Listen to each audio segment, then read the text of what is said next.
Chapter 861. Your Majesty. Your Majesty. Nightingale's voice snapped Roland out of his daze. The director is still waiting for your reply. Ah, I understand. Roland blinked and collected his thoughts. He handed the report back to Berev. Do as you say. Yes. Berev placed his hand on his chest. Before he left, he solemnly added, Please take care of yourself, Your Majesty. After the director left the office, Roland asked Nightingale, What's wrong? Do I look bad? Well, you look fine. The latter deliberately sized him up for a while before saying, You've been spacing out a lot lately. Could it be related to the dream world's erosion? Roland shook his head. The changes in the dream world won't affect anything. It's just that some things seem a little strange when I think back on them. There's nothing to worry about. Is that so? That's good. Nightingale curled her lips. It was already the 4th day since he left the dream world. Although Faldi had successfully located the headquarters of the association, Ling could not sneak in.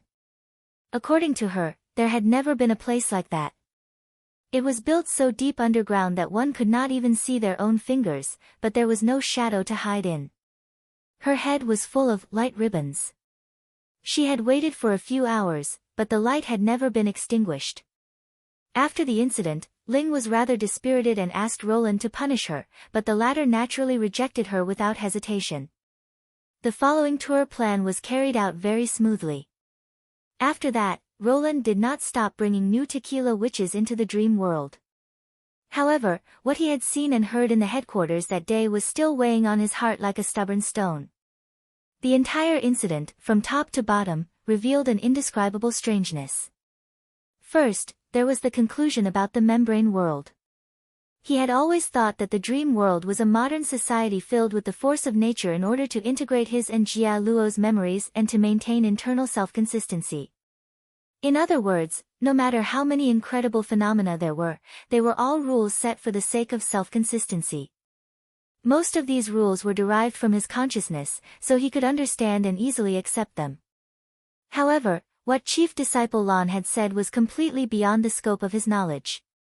The only thing Roland knew was that the membrane theory was developed from the superstring theory. That was all. These two theories were particularly mysterious, and he had never read them in depth. Unlike quantum mechanics, he had at least read 1 or 2 popular science books. In the dream world, they were supposed to be invisible and hidden, just like those books that only had a cover and were completely blank when opened. However, whether it was Lan's explanation or the derivation formulas and proofs displayed on the screen in the hall, they all seemed plausible. It was the first time he had seen something he could not understand in a dream. It felt like a high school student dreaming of the pinnacle of physics, the grand unified theory. It was absurd and unbelievable. This even caused him to feel that the current dreamscape was completely different from the world he'd first entered. It was as if something was growing wildly in a place he couldn't see. Another strange thing was the chief disciple herself.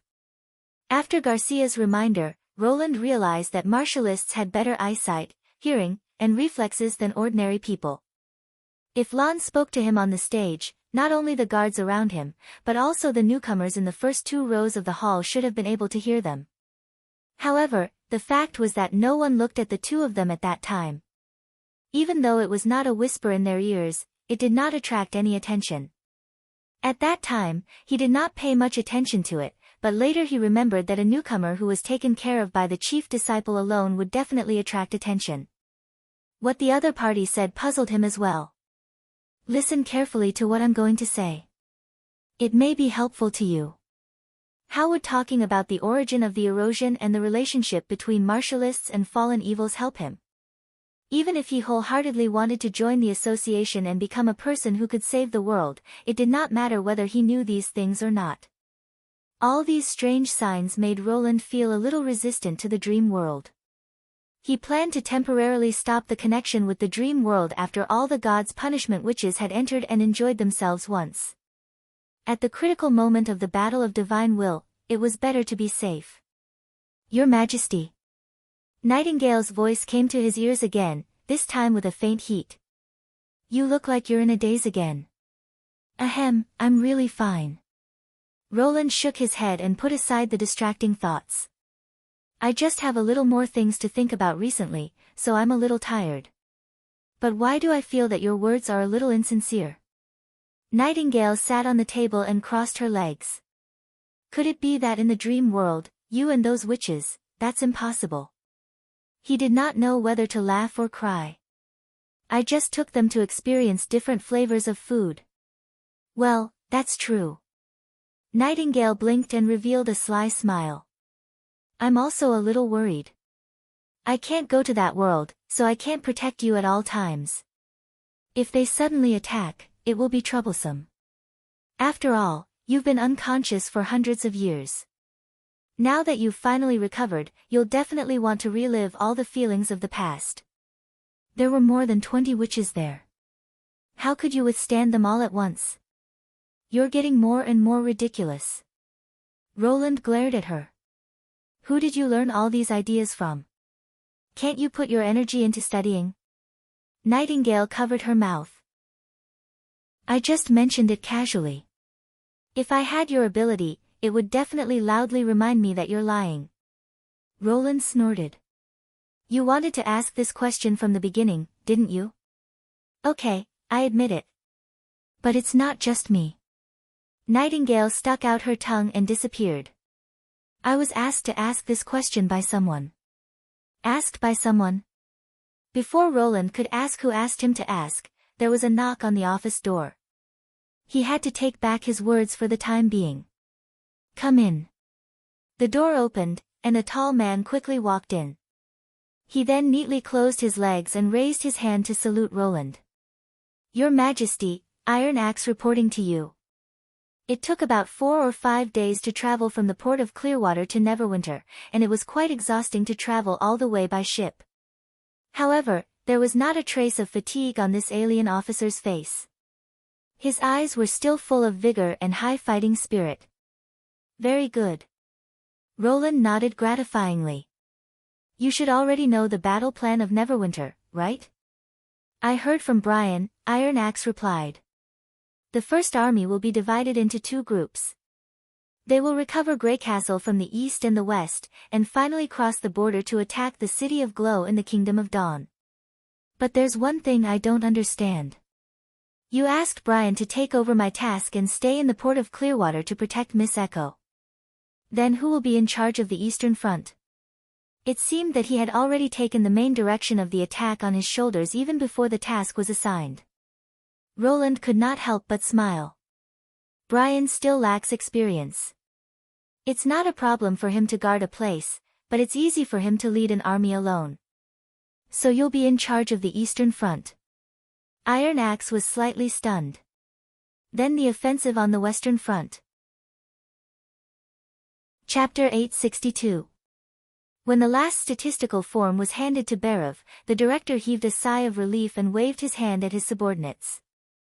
You may leave. Yes. The latter bowed respectfully and closed the office door when he left. Only the old director was left in the room. He opened the drawer and took out more than 10 forms. He spread them on the table and stacked the latest one on top of them. In this way, all the supplies His Majesty needed for the war were ready. Berav gently stroked the papers as if he was caressing the tender and smooth skin of a young girl. The rows of numbers on them looked like complicated passwords to ordinary people, but to him, they were a beautiful movement. In just a week and a half, Neverwinter had completed a large-scale logistical mobilization. Whether it was food or Golden Dragon, it was more than any previous expedition. Through the plans and statistical forms, he could see ships of wheat sailing along the inland river toward the northern region. He could also hear the pleasant sound of the sprinkled Golden Dragon colliding with each other. He was intoxicated by this feeling and could not extricate himself. If he had to give a name to this movement, power would undoubtedly be the most suitable. And now, this power was lying in his hands, allowing him to play with it. After 3 years of accumulation, the strength accumulated by Neverwinter had reached an incredible level, not only in terms of the army, but also in other aspects. When he was the assistant of the finance minister in the old king's city, he had a certain understanding of the financial situation of various places in Grey Castle. Because of this, he understood how amazing Roland Wimbledon's achievements were. The resources that flowed into Neverwinter now were probably on par with those of the other cities in Grey Castle combined. It was a pity that no one could share this joy with him. Berev took off his monocle and glanced at the empty table opposite him.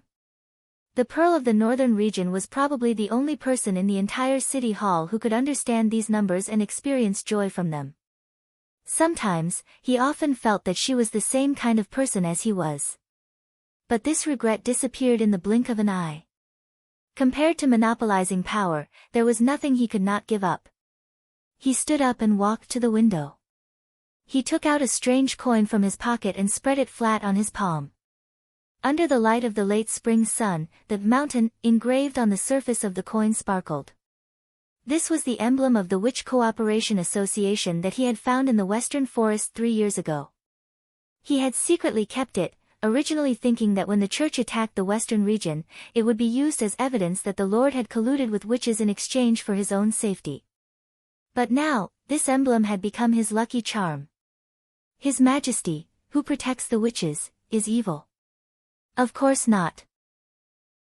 The evil ones were those who were defeated by His Majesty. They had no power, but they held high positions. This was the greatest crime. Even the devils of the wildlands were not as hateful as them. Fortunately, this situation would not last for long. Although His Majesty's final decision to attack the Kingdom of Dawn would delay the arrival of the moment he had been looking forward to, he had already waited for more than 20 years. What was the harm in waiting for another year? Grey Castle should be managed by someone more competent. When His Majesty unified the kingdom and ascended to the throne, he would also climb to the peak of power. Berev stroked his beard and could not help but laugh. That's all for today's test. Have you packed your luggage? Agatha asked while sorting out the experimental materials. Tomorrow is the day of departure.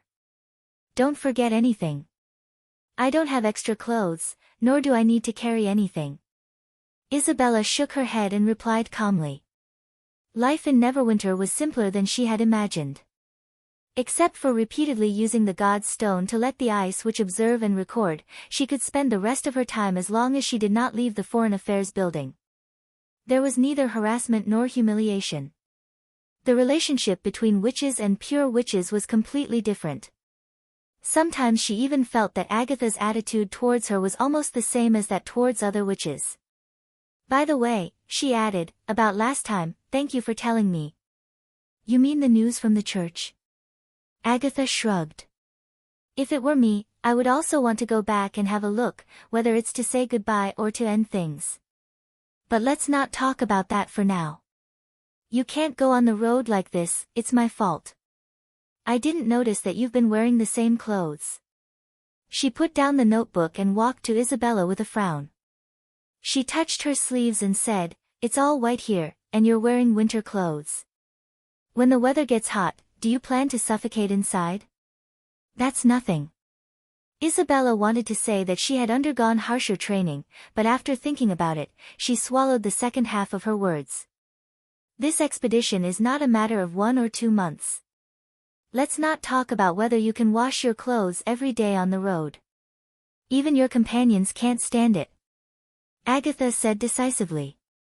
Since we still have time, I'll take you to the convenience market and pick some clothes that fit you. She was slightly stunned by the words, companions. After a moment of silence, she said, but I don't have money.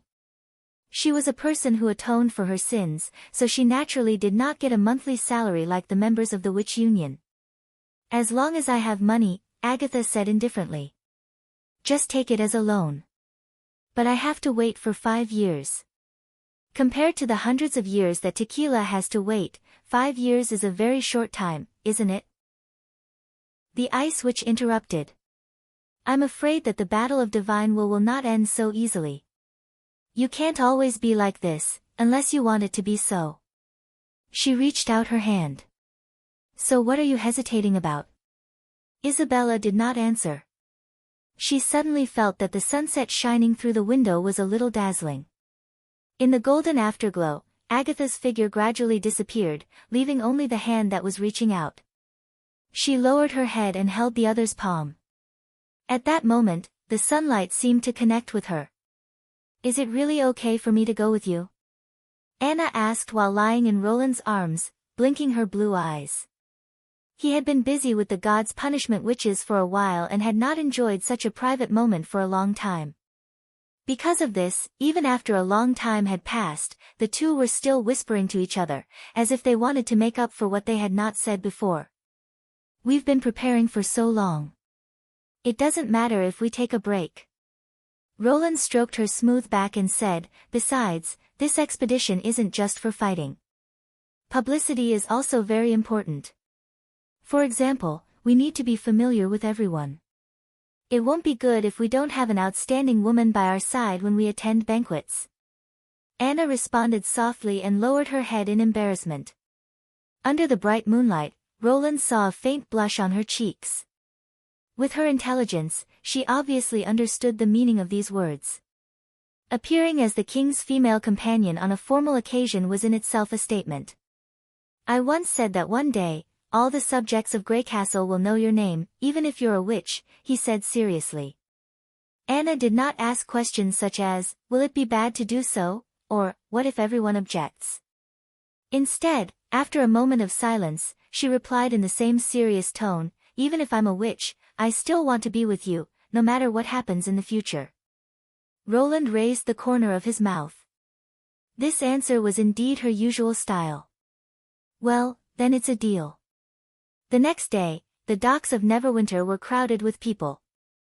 The cement boats carrying the First Army and war supplies formed a column and slowly left the Redwater River. At the forefront of the fleet was the Roland.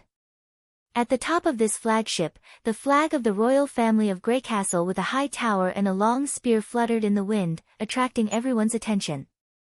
Everyone in Neverwinter knew that when their lord returned again, he would become the only king of this land. No one knew who shouted, "Long live the king," first, and then the whole docks rang with the same cry. It sounded like thunder rolling across the sky, or like a horn of departure.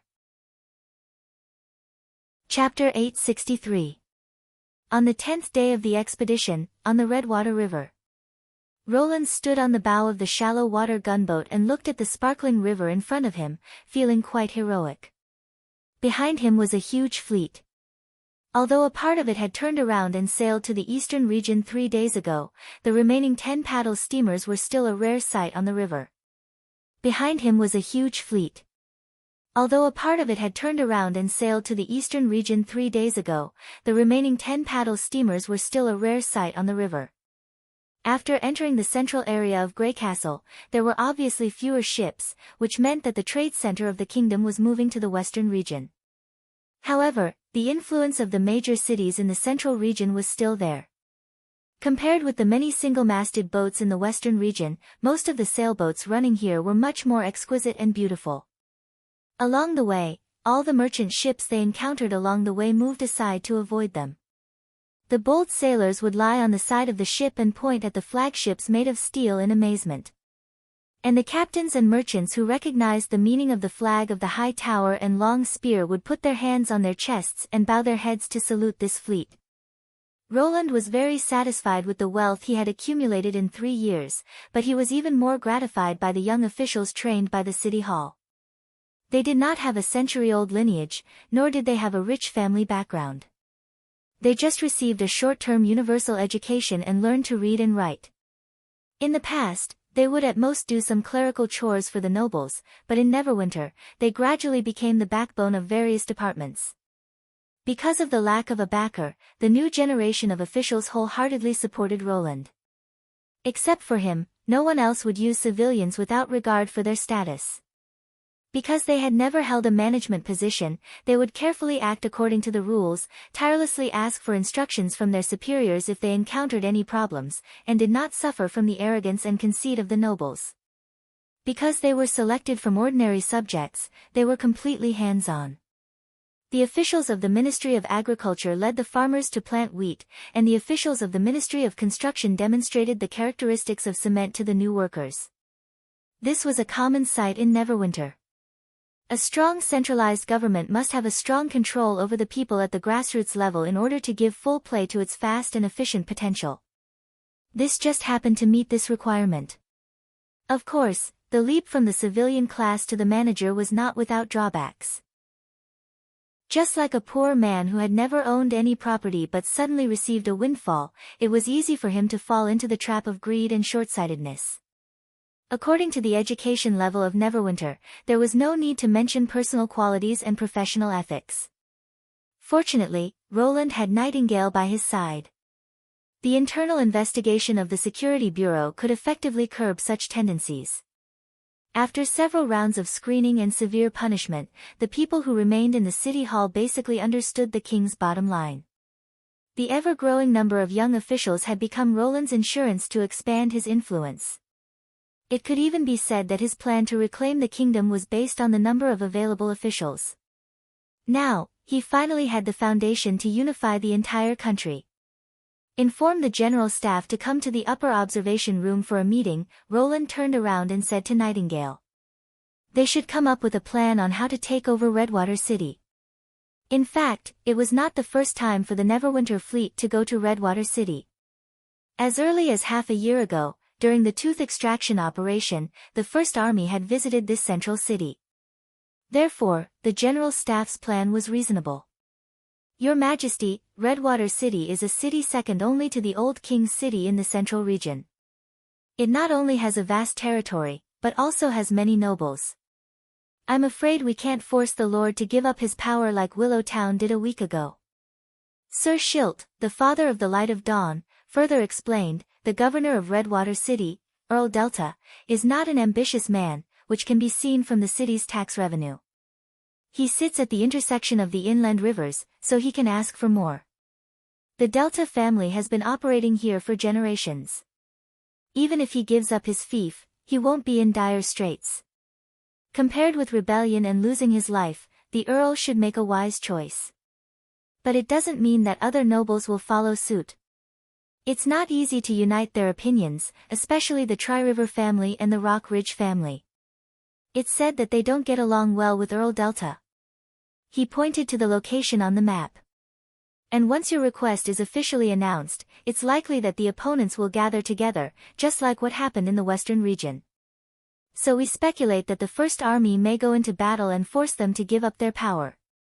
Of course, it's not a bad thing. Eliminating the rebels can reduce the trouble of subsequent management, and your powerful strength will certainly deter the rest of the people with bad intentions. So we suggest that you summon Earl Delta alone and persuade him before announcing the decree.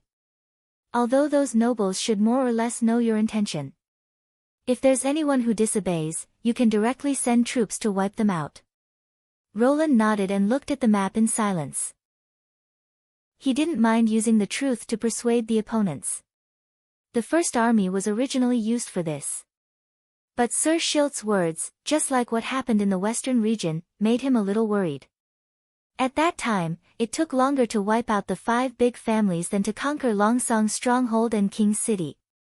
The reason was that the area of these fiefs was much larger than a city, and it would take several days just to circle around them. But there were more fiefs around Redwater City. If they really wanted to wipe them out one by one, plus the follow-up pacification measures, it would probably take at least 2 or 3 weeks. Isn't there a faster way? Your Majesty, faster means. I don't want to spend too much time on this. There are still several cities to go. If we do this to all of them, when we arrive at Coldwind Ridge, half of the summer will have passed. This.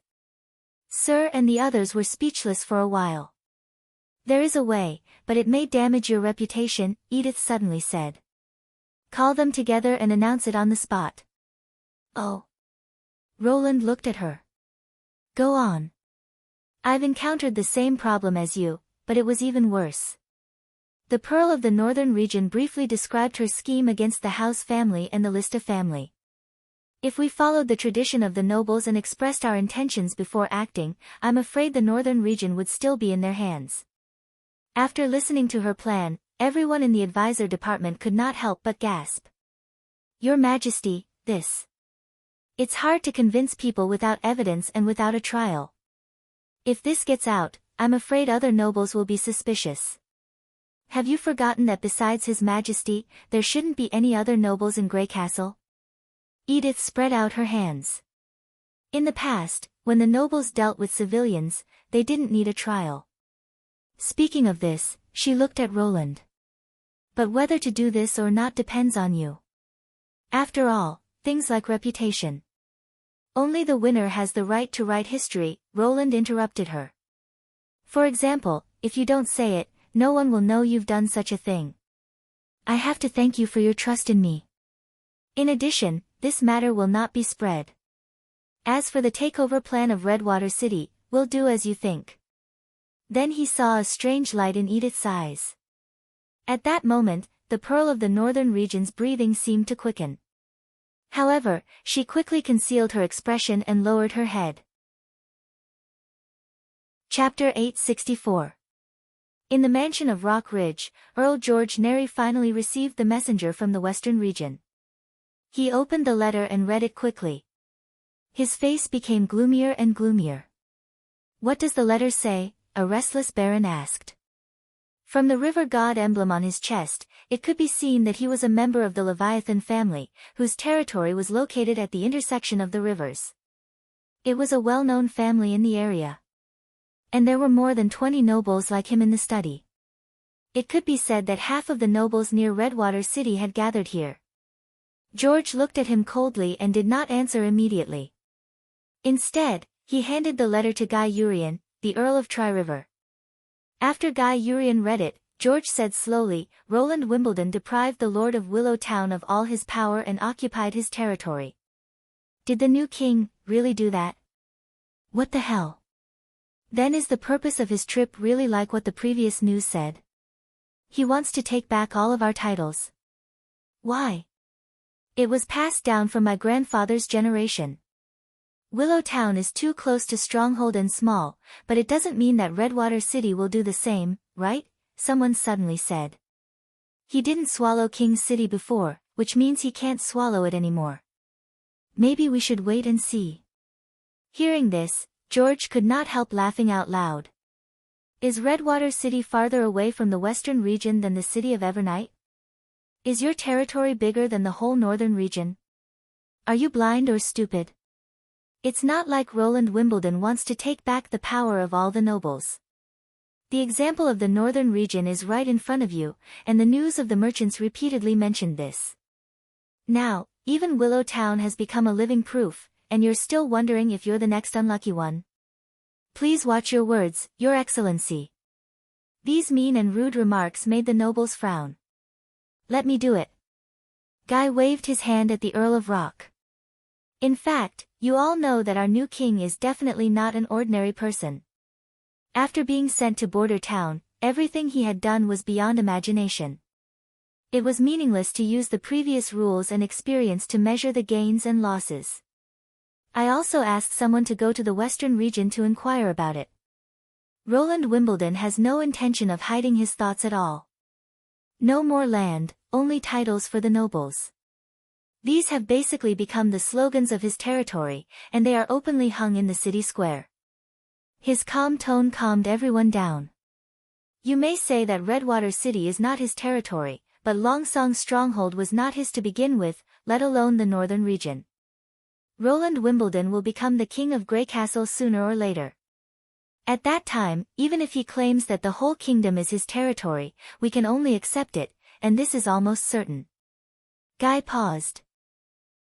If you lose your fief and your subjects, what will you have left? But what can we do? Khufu, who was also a baron like Leviathan, said impatiently, His Majesty Timothy was defeated, and so was the church. Who can stop him? Last time when the Western Region army came to Redwater City, we all saw how they fought.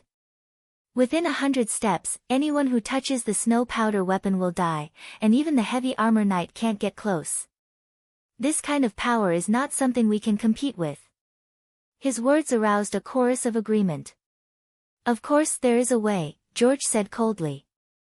"Although snow powder weapons are powerful, they are not without weaknesses. They need an open space to be used. The larger the space, the more powerful it is. But if it is compressed into a narrow environment, its effect will be very limited." "A narrow environment? For example, the Lord's castle." He glanced at the nobles present one by one and said word by word, "When Roland Wimbledon arrives in Redwater City, he will definitely live in the castle. There are only a few guards there. As long as we can send more people in, the situation will become favorable for us." "Lord Delta has agreed to cooperate with you?"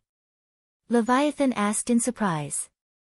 "With his character, how could he do such a thing? Even if you put a knife to his neck, he probably won't be able to resist." George shook his head disdainfully. "But this guy has helped me a lot. There are many secret passages in the castle that connect to the outer city. As long as we spread out our men and arrange them in advance, it will be fine." "How did you know about this?" "It's all thanks to Earl Delta. If he didn't like to dig around in the city, I wouldn't have been able to buy this information from the craftsman. As the saying goes, even a rabbit has several nests." "I don't know whether I should praise him for being cautious or timid," George sneered. "I originally planned to use this trick on him, but now it's not a waste to use it on Prince Roland." "But this is treason," Khufu murmured. "And if we kill Roland Wimbledon, his army will also crush us into powder." "Who said we want to kill him?" George knocked on the table unhappily. "We just need to control the situation and capture Roland in our hands. As long as the new king doesn't die, his army won't dare to act recklessly, and we can even force the other side to retreat.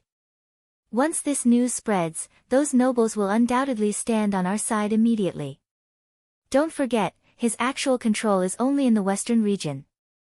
When the time comes, whether the Duke of the northern region will insist on standing on his side is still a question mark." "But he's not the real king, Baron," Guy Urian interrupted. "He hasn't carried out a coronation, and he hasn't announced it to the world. We can find another Wimbledon bloodline, someone who believes in the nobility and follows the ancient tradition of the royal family to be king. As long as we look carefully in the king's city, we will find such a person. If it really comes to that, maybe we don't even need to look, someone will already stand up." George lowered his voice. "And you all should know how much benefit we can gain from this. On one side, we will lose everything, and on the other side, we will have a glorious family. Is there any need to hesitate?" There was a commotion among the nobles. It was obvious that they had made a general choice in their hearts. George Neri was not surprised by this result. The nobles he found were more inclined to stand on Timothy's side. Even if the second prince was dead, they would not side with Prince Roland, who seriously hindered their interests. Coupled with the temptation of benefits, it was enough to make this group of cowards become bold. However, their ability was limited. Without a leader, they would just be a plate of loose sand. Only he himself was the most suitable candidate to be the Lord of Redwater City and manage the central region. After a moment, Leviathan and the others seemed to have made up their minds. "What should we do next?" Chapter 865. 2 days later, Roland Wimbledon's fleet arrived at the dock of Redwater City. Earl Delta, who had already received the news, attached great importance to it. He not only sent people to clean the dock from inside to outside, but also hung silk satin and colored flags in eye-catching places. On the day of arrival, he personally led the crowd out of the city gate and welcomed them in the suburbs. His attitude was much more cordial than when the first army visited. As great nobles in the central region, George Neri and Guy Urian were naturally in the welcoming line. It had to be said that the new king's extravagance was really eye-catching. It was not the first time that George had seen the steel ship named after Prince Roland, but it was still shocking to see it again after more than half a year. There were many more stone ships neatly lined up behind. The snow-white chimneys blended with the thick smoke, like a row of pillars supporting the sky. When the soldiers in the same uniform filed down the dock, he could not help but feel a surge of envy. If the Rock family also had such an army to serve him, he could even look forward to the throne in the hall of the king's city, let alone Redwater City. This fool, I really don't know how he's enlightened, George spat. 5 or 6 years ago when I was in the king's city, he was obviously the most unbearable one. Not to mention compared to the few eldest sons, even his little sister who was still wet behind the ears looked better than him. Doesn't this show that Prince Roland is the one who hides the most? The Earl of Tri-River shrugged. To be able to stand out in the borderland and develop to the point where it is today, it's not something a fool can do. Remember to put on a smiling face later and try to show as much enthusiasm as possible. Of course I know, George replied indifferently. Even if he's really a fool, I'll do my best to fight against a member of the royal family. You don't have to worry about this. That's good. At this moment, a loud bugle sounded from the direction of the dock, and there was a commotion in the crowd. Without looking, it was obvious that the ruler of the western region, or the new king of Grey Castle, Roland Wimbledon, had appeared. How are the preparations on your side? George asked calmly. 51 people have already entered, Guy said without turning his head, pretending to be looking forward to His Majesty's arrival. In 2 days, the rest can also be arranged to enter. It's almost the same on my side. He raised the corner of his mouth slightly. It seems that there's still plenty of time left. I'm more confident now. As for Roland's actions after entering Redwater City, he and Gay had discussed many times. The most likely one was to first reach an agreement with Earl Delta, and then announce the news of taking back the enfeoffment power.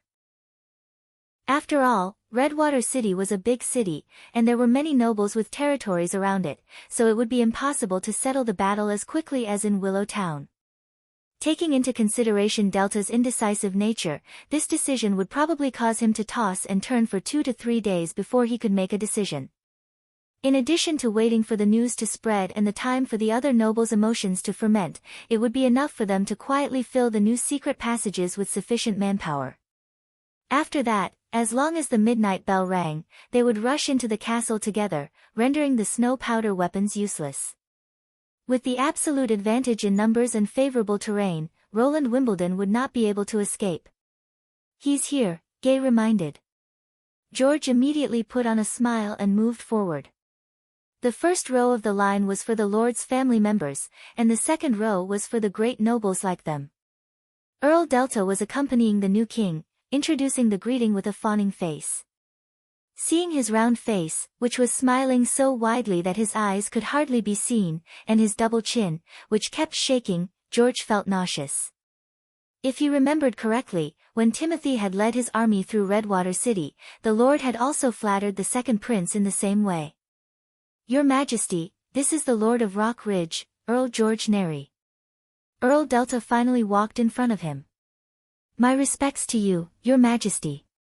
George put his right hand on his chest, bowed deeply, and said in the most enthusiastic tone, Rock Ridge is rich in the most mellow taste of tea and fruit wine. If you're willing to come, it would be my honor. Really? Roland's response was a little unexpected. Where's your territory? Shouldn't he show the attitude of a superior that he had received the greeting and would visit when he had time? But he quickly replied, it's in the east of Redwater City. Walk 2 miles to the east, and under the first mountain you see is the territory of the Neri family. It sounds like a nice scenery. I hope you can cherish it. The new king patted him on the shoulder and said with a smile. Cherish it? What does that mean? George frowned secretly, but he still maintained the same expression and said, Yes, Your Majesty. Nothing unexpected happened during the greeting. When everyone had met Roland, Earl Delta announced that a grand dinner would be held at the lakeside villa that night, and then he ordered the knight to open the way in front and escort the king into the city.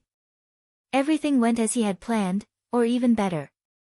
The new king's army did not swarm into Redwater City, but set up camp in the suburban dock area.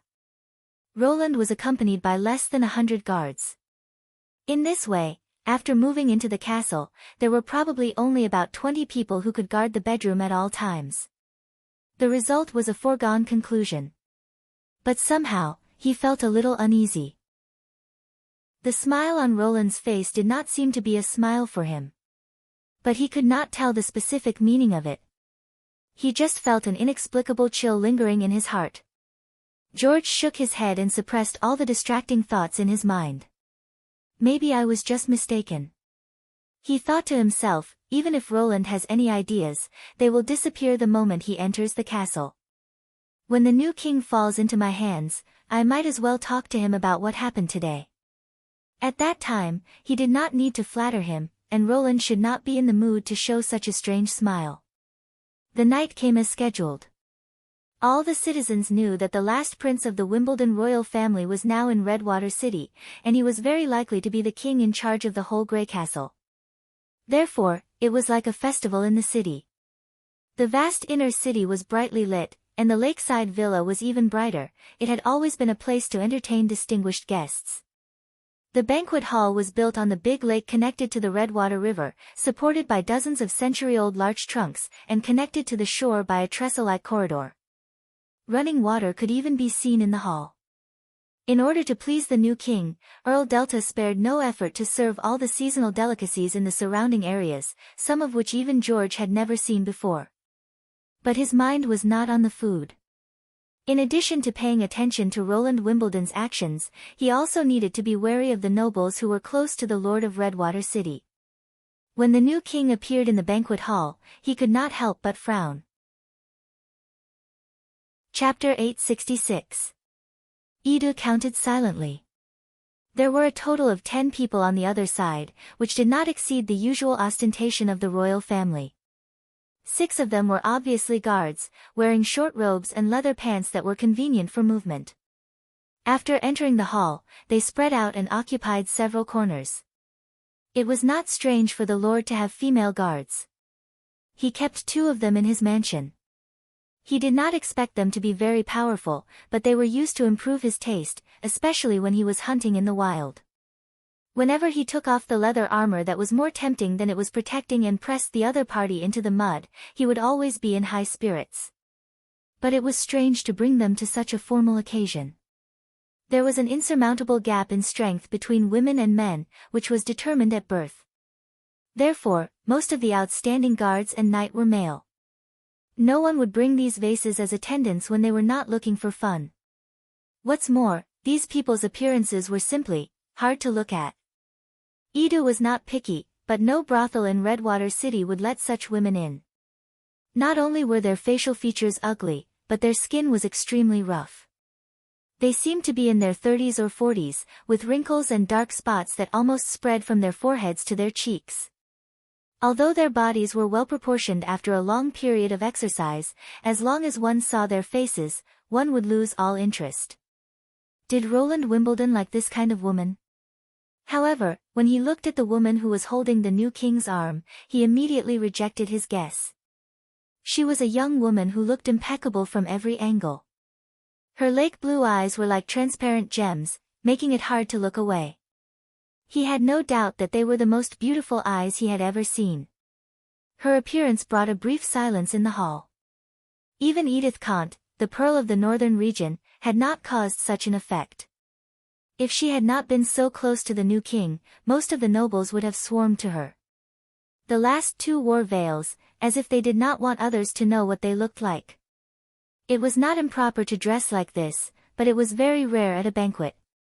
If they did not want others to see them, they could choose not to attend.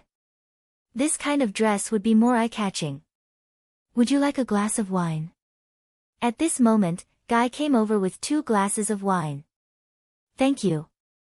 He took the glasses and followed Guy to a corner of the hall. What did you find? The woman beside Roland is a little strange, Earl Tri-River whispered. Don't you think she looks a little too outstanding? You noticed that too? Edu touched the god's stone of retaliation on his chest and said calmly, I guess she's probably a witch.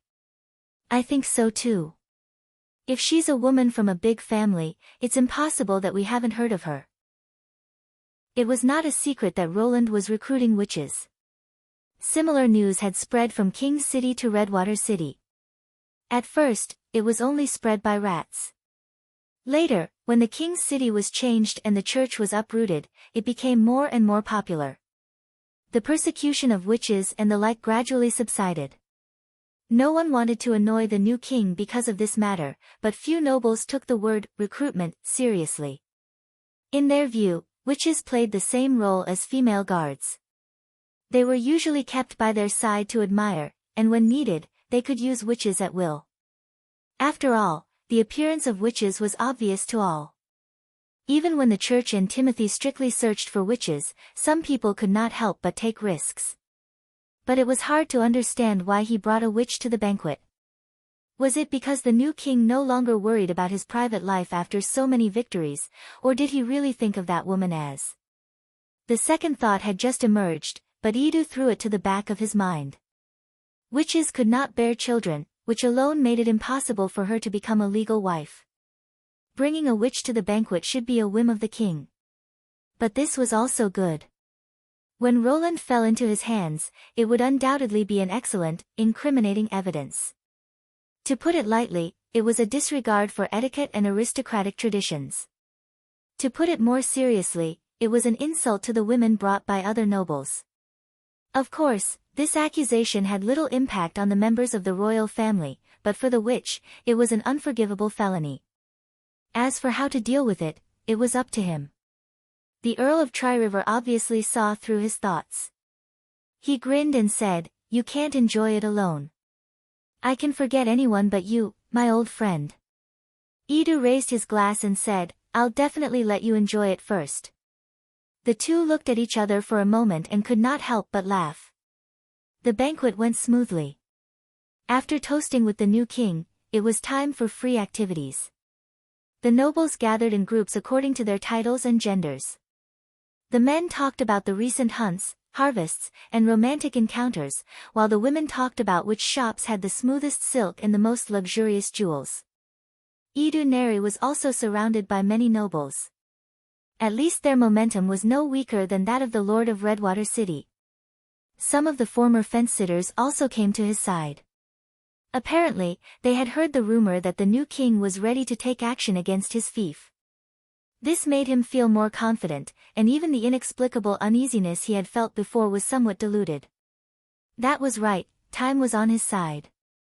Roland Wimbledon was, after all, an outsider. If he wanted to make any changes, he would have to put in a lot of effort. The Rock family had been here for more than 100 years, and they were stronger at the right time and in the right place. The other side's underestimation of the enemy and arrogance intensified this point. He even felt that he and the Earl of Tri-River's attendants, as well as Leviathan and the others, could directly take down the new king. However, after thinking for a moment, Edu gave up this idea. After all, the lakeside villa was open on all sides, which was not good for defense. If an accident happened during the transfer, it would be easy to waste all the previous efforts. It was better to wait for the new king to enter the castle. In 2 days, the young king would be a bird in a cage. At this moment, Earl Delta suddenly clapped his hands and gathered everyone's eyes to the center of the hall. "Everyone, please be quiet. His Majesty Roland Wimbledon has something to say to you." "Is he going to give a closing speech?" Edu carelessly put a piece of tender rib into his mouth. It seemed that the banquet was finally coming to an end. "First of all, I have to thank the Earl for arranging this sumptuous banquet. I'm also very happy to see so many people invited to attend." Roland looked around the hall and said with a smile, "If I remember correctly, almost all the nobles around Redwater City, big or small, are here, right?" Seeing Roland's smile, Edu suddenly felt a chill in his heart. There he goes again, that smile without a smile. Although the corners of his mouth were raised, there was no emotion at all. What on earth is he thinking? "Except for 2 who are not feeling well, all the other invitees are here, Your Majesty." Delta nodded. Chapter 867. What? George blinked and doubted his own ears for a moment. He looked at the Earl of Tri-River beside him and found that the Earl was also at a loss. For a moment, all the nobles looked the same as Guy. It was supposed to be an explosive news, but no one responded to it. This is not part of the plan. Has Earl Delta been persuaded by Roland Wimbledon in advance? He looked at the Lord of Redwater City, but the answer he got was no. The Earl's reaction was not much calmer than the others. He also stared at the new king in disbelief. Obviously, he did not know that the new king would do this when he arranged this banquet and invited everyone. For Delta, the trip to the lakeside villa was just a routine banquet. And the others also attended the banquet as usual. This was just Roland's unilateral action. Is he crazy? I think many of you already know that the enfeoffment system seriously hinders the mobility and division of personnel, thus restricting the development of productivity. Considering that Grey Castle, and even the whole human race will fall into a big crisis, I have to make a difficult decision, that is, to recover all the land and power, so that the people of Grey Castle can act together. Division of personnel. Productivity. Big crisis. George swallowed. What the hell is this guy talking about? Who knows these things? However, the new king did not seem to care about what they thought. He continued as if there was no one else present. For now, this decision is correct and necessary. The western region and the northern region of Grey Castle are successful examples. The disappearance of the enfeoffment did not cause a loss of order in the local areas. Instead, it became more orderly. The unified government decrees, planning, and deployment gradually changed the productivity from small family-inherited workshop production to large factory production. At the same time, it also created a lot of wealth. Those who actively participated in it have benefited greatly. This is an undeniable fact. I think you can see the results. I'm not saying this to uproot the nobles. I just want to tell you that losing the enfeoffment and title doesn't mean that you have nothing. Under the new system, you can get more opportunities. For example, if a cake is only the size of a palm, even if you swallow it all, you can only fill your stomach. However, if he could make it the size of a table, he would be satisfied even if he only ate a corner of it. Since the reform is beneficial to both sides, it is not difficult to understand why it should be promoted comprehensively. Regarding this matter, many of you have already known, right? Indeed, many nobles are aware of your intentions, but I didn't expect you to be so impulsive. George's mind spun rapidly. After the initial shock, he gradually calmed down and unexpectedly discovered that this unforeseen event was not a bad thing. Instead, it was very beneficial to him. With so many nobles present, it was almost impossible for them to reach a consensus. On the contrary, the conflict was triggered in advance, which saved him the effort of building up momentum after he took over the castle. After all, compared with persuading the Lord of Redwater City to act, this was too direct, and it was even easy to push those who originally supported Earl Delta to his side.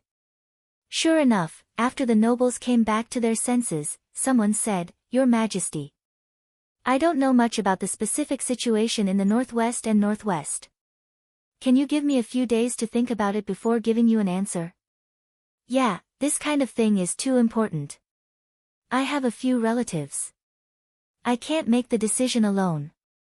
Your Majesty, can you guarantee that each of us will get more wealth? If the reform fails and we lose our fiefs, doesn't it mean that we'll lose the original cake? Your policy is absolutely wise, but I'm not cut out for business, Your Majesty." "That's right, that's it." Edu was secretly delighted. The more doubts there were, the more it showed his foresight and foresight. If the new king could not make the final decision, he would only be in a dilemma. However, Roland still maintained his original expression and waited for the nobles to speak at once. Then he raised his hand and silenced the noisy discussion. "You seem to have made a mistake. What I said was not a suggestion, but an order from the king. Do you think it's a commodity on a shelf that you can bargain with here?" The calmness in his voice faded a little and was replaced by a trace of coldness. "I don't even need your consent. I know clearly who will stand on the carriage of the times and move forward with me, and who will become the stubborn stones that block the wheels and be crushed into powder." "How? How do you know?" Earl Delta asked in surprise.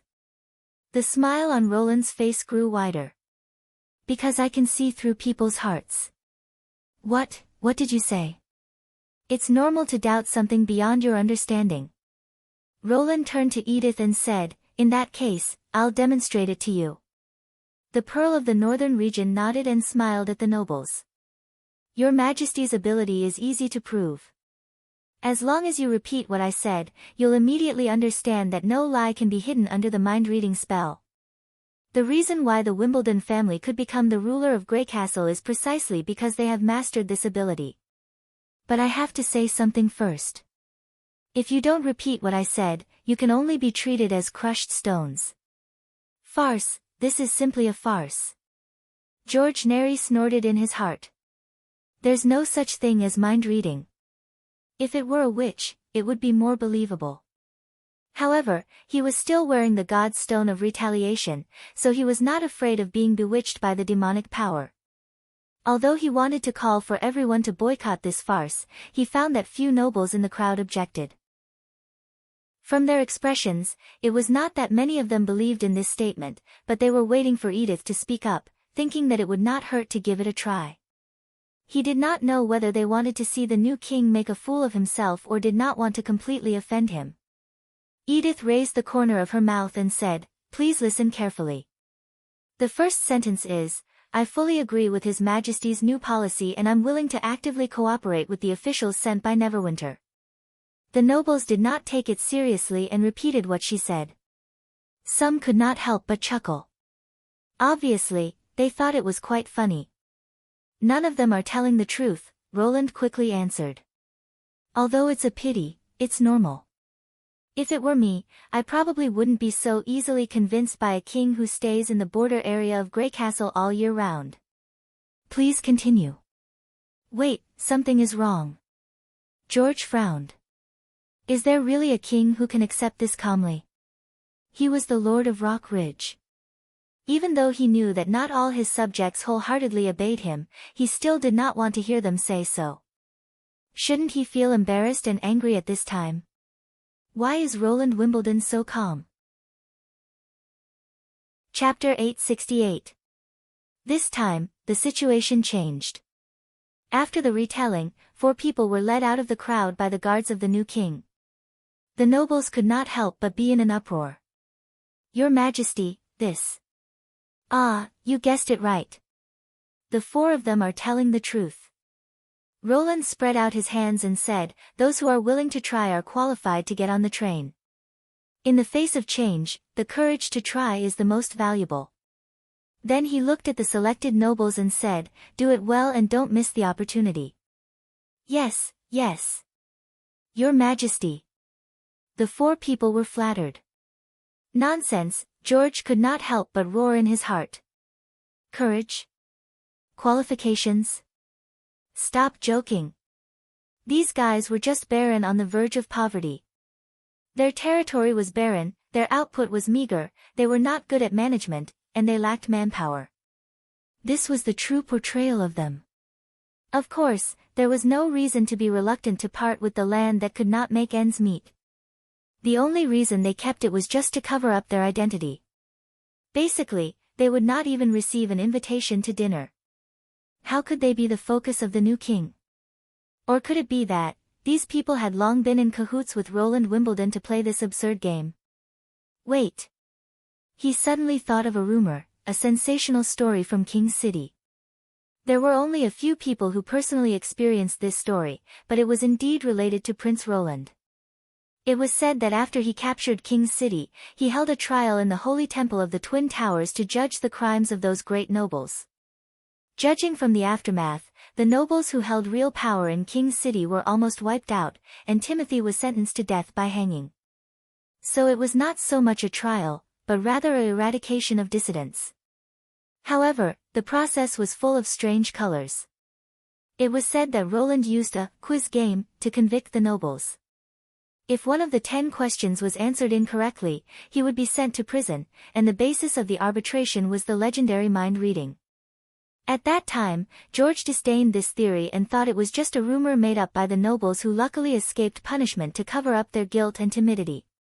The so-called mind reading was just a judgment made by Roland based on his own preferences. Even if Roland did not stay in King's City in the end, he would not give those old ministers of Timothy a chance to make a comeback. But now, he found that he was a little uncertain. Could it be that the rumor was true? This is the third sentence. Listen carefully, Edith's voice sounded again. I don't want to give up my fief and power at all, but in the face of overwhelming power, I don't want to lose my life for them. She gestured to the crowd and said, now it's your turn.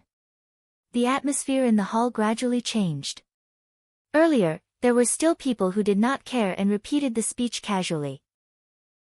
However, when the first batch of nobles received the approval of the new king and left the crowd, a strange feeling rose in everyone's heart. This time, even their replies were no longer neat. However, the guards still picked out more nobles this time. What made George Nary's heart sink was that Earl Delta was also among them. What's going on? Guy quietly moved to his side and asked in a low voice, have they all been convinced by the new king? Edu secretly counted. A total of 21 people were brought out. Some of them were even standing in his mansion 2 days ago, discussing how to fight against Roland. Together with the nobles' attendants and servants, the crowd instantly shrank by half.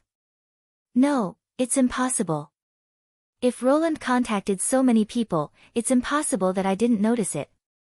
He gritted his teeth and said, they must have been selected at the last minute. Then, why didn't they say it? Baron Leviathan also came over. Khufu, that guy, was on our side before. Say what? Edu glared at him fiercely. Your Majesty, you're wrong. I value my fief more than anything else. I'm willing to sacrifice my life for it. If it were you, would you say it? What an idiot, he thought angrily. The problem was not the people who were selected, but the remaining nobles. Roland Wimbledon could choose the nobles with his eyes closed and then classify the remaining ones as oppressors. But how could he ensure that there were no people on the side of the Lord of Redwater City? Choosing the wrong ones would only push the remaining forces to the opposite side. This trick was almost meaningless except for alerting the enemy. Or does he just want to show off his mind-reading ability in front of everyone? Edu looked around the hall and once again confirmed that the new king had only brought 6 guards. Even if the new king reduced the number of people to 1 or 2 and wanted to make an example out of them, as long as they made a scene in public, the 6 guards would not necessarily be able to suppress them. At least, he and the Earl of Tri-River would not sit idly by. It's not an embarrassing answer to obey power. Roland smiled at the second group of nobles. Since ancient times, power has always been the basis for determining the hierarchy of human beings. The importance of sizing up the situation is no less than that of courage. Your ancestors were able to occupy a place in Grey Castle and pass on their bloodlines instead of being obliterated in the long river of history. This in itself is a proof of power. I'm very happy that you can inherit this. In addition, I also promise that you will not be treated differently from the first group of nobles. As long as you remember today's answer, if you encounter similar problems in the future, think about the power I have. Then he looked at the Pearl of the Northern region and said, read the next sentence. Edith nodded and said, the 4th sentence, I don't want to give up on either side, nor do I know which one to choose. This statement was very short, but only 5 or 6 of the remaining nobles spoke. Most of them chose to remain silent because they had realized that they were being divided. Among those who repeated the story, the guard only picked out 3 of them. Ahem, Your Majesty, we believe that you can see through people's minds. Let's stop here. Yes, after all, this is a welcome banquet. You see. Earl Delta and the Earl of Tri-River tried to dissuade Roland. There are fewer neutrals than I thought, Roland said as if he hadn't heard anything. Wavering and hesitating isn't a good quality, especially in the midst of the ever-changing tide of change. But you belong to the category that can be reformed. Stay here for a while. Maybe you'll change your mind after a quarter of an hour. He paused and looked at the remaining nobles. Next is the last sentence. But I think you should have guessed its content, or rather, your thoughts. In this case, I'll say it myself. In any case, I'm not willing to give up my fief and power. For this, I'm willing to take risks. As long as I can overthrow the king, my family and wealth will live forever. At that moment, the bonfire seemed to move without wind. No one in the hall spoke, and the air seemed to freeze. It doesn't matter if you don't answer. As I said before, this is not a suggestion, but an order. Roland said slowly, those who don't repeat are not qualified to go with me. Your path ends here. What do you mean? George's face darkened. There's no evidence, no trial, and only one sentence. Do you want to convict us? There were still 27 nobles left, which was far more than he had expected. According to their titles, each of them had 2 to 4 attendants, which added up to more than 60 people, including many reserve knights. What good would it do for the new king to force them to this point? Wasn't he afraid of getting himself into trouble? Your Majesty, if it's a joke, it's enough. Guy still put on a kind face and calmly advised, the last sentence is too serious. We can't bear it. How can you be sure that everyone thinks that way? At least I'll never betray the Wimbledon family. Yes. I'm wronged. I've never thought that way. Your Majesty, please investigate. The nobles shouted. You know what? The more you talk, the more you can distinguish truth from falsehood. Roland remained unmoved and took a crystal glass from Edith's hand. If you have anything to say, save it for shovel and oars. Oars? Yes, you'll be sent to the North Slope mine for 20 years for the crime of rebellion. After all, you're still plotting in your mind and haven't put it into practice yet. The new king's tone was mixed with a sense of danger. But, if you resist, the rebellion will become a real action, and the mine will no longer tolerate you. Only death awaits all of you. At this point, he finished the wine in his glass in one gulp and casually threw the glass away. The glass arced through the air and fell at George's feet, breaking into pieces with a crash. Chapter 869. Crazy, this guy is absolutely crazy. George Neri could not believe that things would turn out this way. Why did the new king think that they would not resist and would just surrender? 6 people against more than 60 people. Could it be that these guards were made of iron? Even if they had witches, they had no chance of winning against the nobles who wore God's stones of retaliation. Following the new king's order, the 6 female guards did not rush forward together. Instead, 2 of them guarded the exit and in front of Roland, while the other 4 drew their daggers and approached the nobles step by step. The crowd suddenly heard the sound of swords being unsheathed. No one was willing to put down their weapons and kneel down to surrender under such a great disparity in strength. Your Majesty. The Lord of Redwater City turned pale. Calm down, everyone. We can talk about it slowly. It was too late. George and Guy looked at each other and immediately confirmed each other's thoughts. The plan had changed. They would fight in this manner. Although this place was not suitable for defense, almost all the nobles of Redwater City were here. As long as he could control Roland, he was sure that he could win most of them over to his side. As Prince Roland had said, strength was the standard to measure everything. Unfortunately, in the lakeside villa, strength was not on the side of the nobles. I can't accept it. Guy shouted and walked out of the crowd with a sword in his hand. He finally changed his kind and honest expression and became serious. If this is a trial with conclusive evidence, I have nothing to say. But this kind of ruling is like child's play. No real noble can accept it. Even if Wimbledon 3 asked me this, I still insist on this answer. Your Highness, you forced me to do this. Behind him, there were 4 tall attendants, each of whom stood with their heads held high, completely unafraid of the opponents being the nobles of the royal family. In terms of momentum, Earl Tririver even overwhelmed the new king and his entourage. Well done, George thought to himself. Even the prince could not refute such a righteous declaration. The second half of the sentence included all the nobles and was encouraging and provocative. Next, as long as they could take down Roland, they would be able to settle the matter. And the other side definitely wouldn't have thought that this count, who was nearly 40 years old and already had half a head of white hair, was an absolute expert. Guy Julian was born with monstrous strength.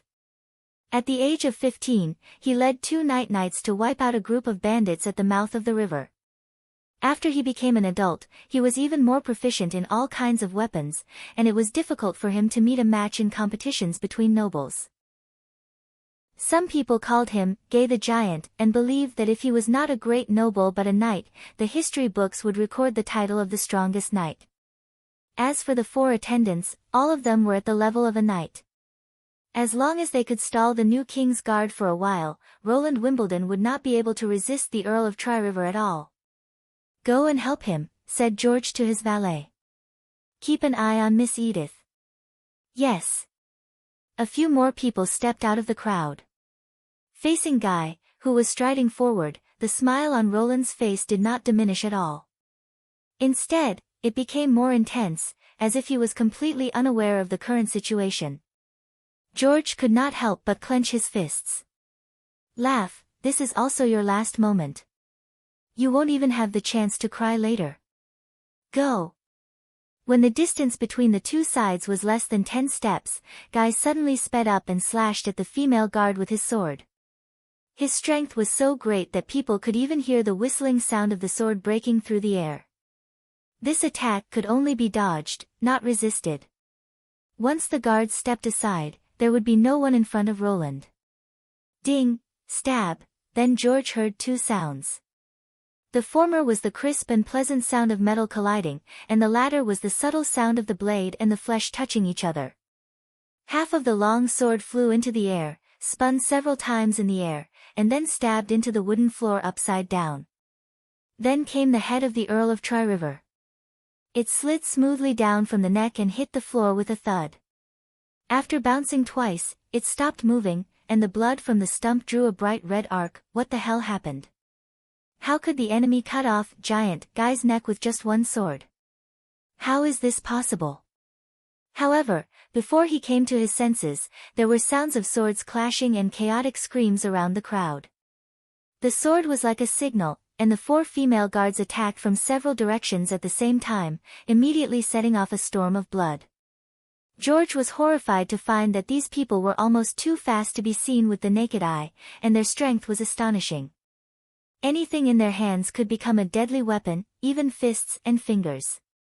It was as if the nobles were not fighting human beings, but steel statues. "Monsters, they are a group of monsters," he roared in his heart. "How could mortals train their bodies to such an extent? But, if you try to resist, the rebellion will become a real action, and the mine will naturally not tolerate you anymore. Only death awaits you." At that moment, George Neri suddenly remembered the words of the new king. It was as if a bolt of lightning had flashed across his mind. Is this the moment he was waiting for? He turned his neck with difficulty and looked in the direction where Roland Wimbledon was standing. An irrepressible chill rose from the soles of his feet and went straight up his spine. At this moment, he found that he finally understood the meaning of that smile. This is a complete trap. He deliberately left the first army outside the city, only brought 100 guards with him, and only brought 6 guards with him to the banquet. He pretended to be stubborn and didn't give them any room to retreat. All these actions were just to lure them into attacking him. Escorting them to the mine? No. Roland did not intend to let the remaining nobles go. If they surrendered, the new king would only be extremely disappointed. Yes, it was a smile of expectation.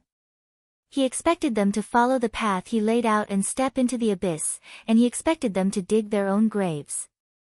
Only in this way could the new king feel happy. However, this smile was full of malice to George, so he could not feel the smile it should have. Instead, he felt extremely gloomy.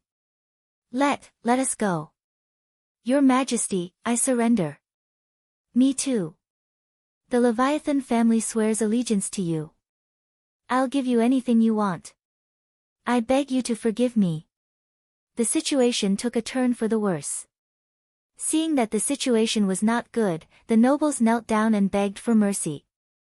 Although they were the majority and there were only 4 enemies, they seemed to be the ones being surrounded. It was too late. George lowered his sword weakly. The moment the nobles drew their weapons from their waists, they had already become the rebels in Roland's words. The emotions of unwillingness, grievance, fear, and anger alternated, but in the end, they were reduced to nothingness by a long sword.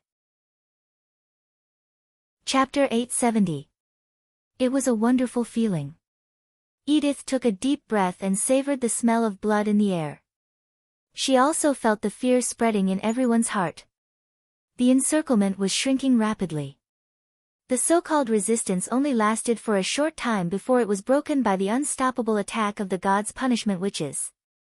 In the eyes of these tequila survivors, the superior nobles were no different from ordinary people. As long as they had no ability, they were all ordinary people. They would not hesitate to attack. However, they weren't killing for themselves at the moment. Instead, they were being instructed by another mortal. She was also confident that under the influence of that common person, these gods' punishment witches would also follow her orders. Even if she was just a common person like the common person. This was the charm of power. Through the connection and negotiation between people, interests, goals, desires, and desires were mixed together to form a strange order. Through it, even a common person could control a power far greater than their own. Your Majesty, the screening is finished.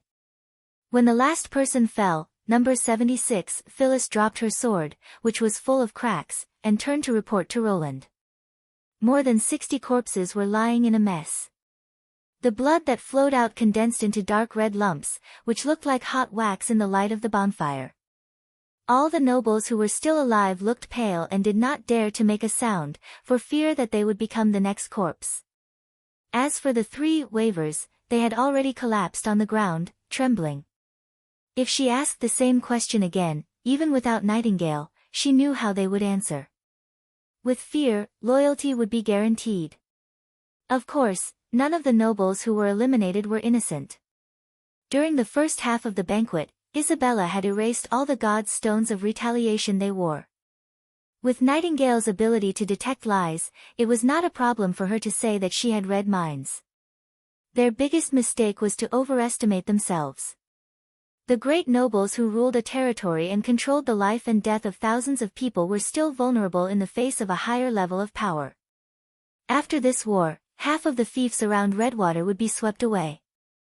In comparison, her risky scheme against the 2 big families in the city of Evernight was not worth mentioning. Fortunately, the plan had finally achieved the effect perfectly.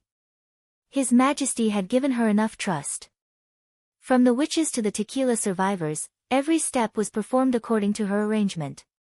Even the 5 questions and answers were approved without changing a word. The only interlude was the glass that was thrown at the end. She did not know why His Majesty had to use the wine cup as a signal to attack. According to common sense, this step was purely superfluous. The movement of throwing the cup was difficult to be seen by all the guards at the same time, and the sound of it breaking was easy to cover up. Moreover, he had to prepare wine in advance, which was really puzzling. But from the effect of doing it, it unexpectedly added a sense of mystery to him. Together with the theory of mind reading, it made the deterrent effect go up another level. This was probably the level that only kings could comprehend. Edith suppressed her excitement and licked her lips. It was indeed the right choice to work for Roland Wimbledon. Thinking of this, she could not help but look at the king, hoping to share this happiness with him. However, she found that the anticipation on the king's face had disappeared without a trace, and there was even a vague sense of rejection and boredom in his eyes. "Is there another banquet hall in the villa?" Roland asked in a low voice. It's right next door," Earl Delta gulped. "Let everyone go there. I have something to say." He nodded. "As for these rebels, ask your men to count them and make a list for me. I want them tonight." Yes, Your Majesty." "And open all the doors and windows. Dispose of the bodies as soon as possible. The smell of rust is really disgusting." I'll send someone to do it right now. The Pearl of the Northern region suddenly realized that His Majesty was not looking forward to this killing. He was looking forward to the departure of these nobles and leaving a Redwater city under the control of City Hall. For bystanders, the deterrent effect of escorting the mine was obviously not as effective as a pile of corpses. But as far as killing itself was concerned, he did not like it very much. Even the smell of blood in the hall made him feel disgusted. The joy she felt earlier immediately dissipated a lot. After realizing this, Edith hesitated a little. Wasn't the plan he had laid out a little too much? Maybe it would be better to kill half of them on the spot and drag the rest out. After all, if the preference shown was too different from that of the superior, it was easy to arouse their resentment. In that case, her road to power would be much more difficult.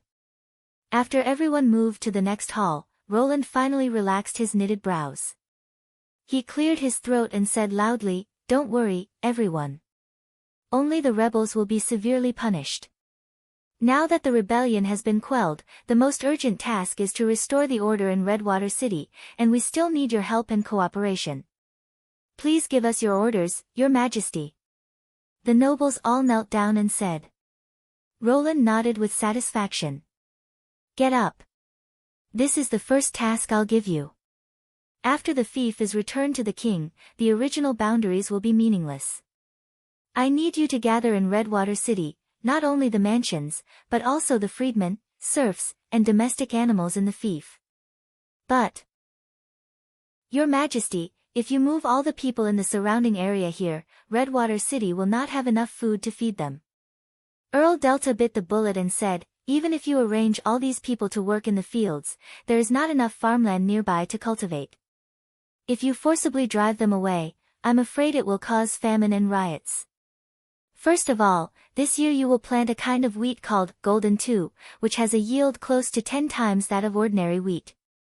Secondly, the people who can't live in the fief can be moved to the western region. No matter how many there are, I will take them in." Gasps could be heard from the audience. 10 times.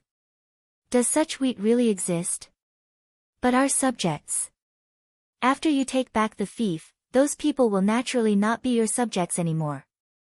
They can decide whether to stay or go. Roland interrupted. Before, the land utilization rate was too low, and the population was scattered.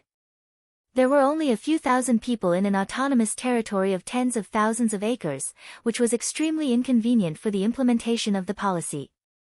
Therefore, it is necessary to shrink the city as the center. I know you're confused about the revolution, but it's exactly because of the reorganization that Neverwinter has become so prosperous today. It doesn't matter if you don't know how to do it.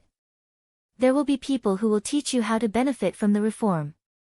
"Teach us?" Earl Delta was stunned. "That's right, a City Hall official personally trained by Neverwinter.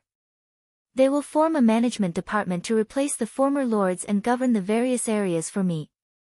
You can choose to join it and gain power and status, but your income will be greatly limited. You can also find opportunities to become a part of the large-scale production. There is no upper limit to the wealth you can get, but you can't interfere with the government's orders. Instead, you have to obey it and complete every task assigned by the City Hall." Roland said slowly. "Don't worry. Tomorrow, the core management system will be established. You can learn about it in detail before making a decision. But remember, no matter which direction you choose, your achievements will far exceed the value of a fief." An hour later, the nobles slowly dispersed. Roland heaved a sigh of relief.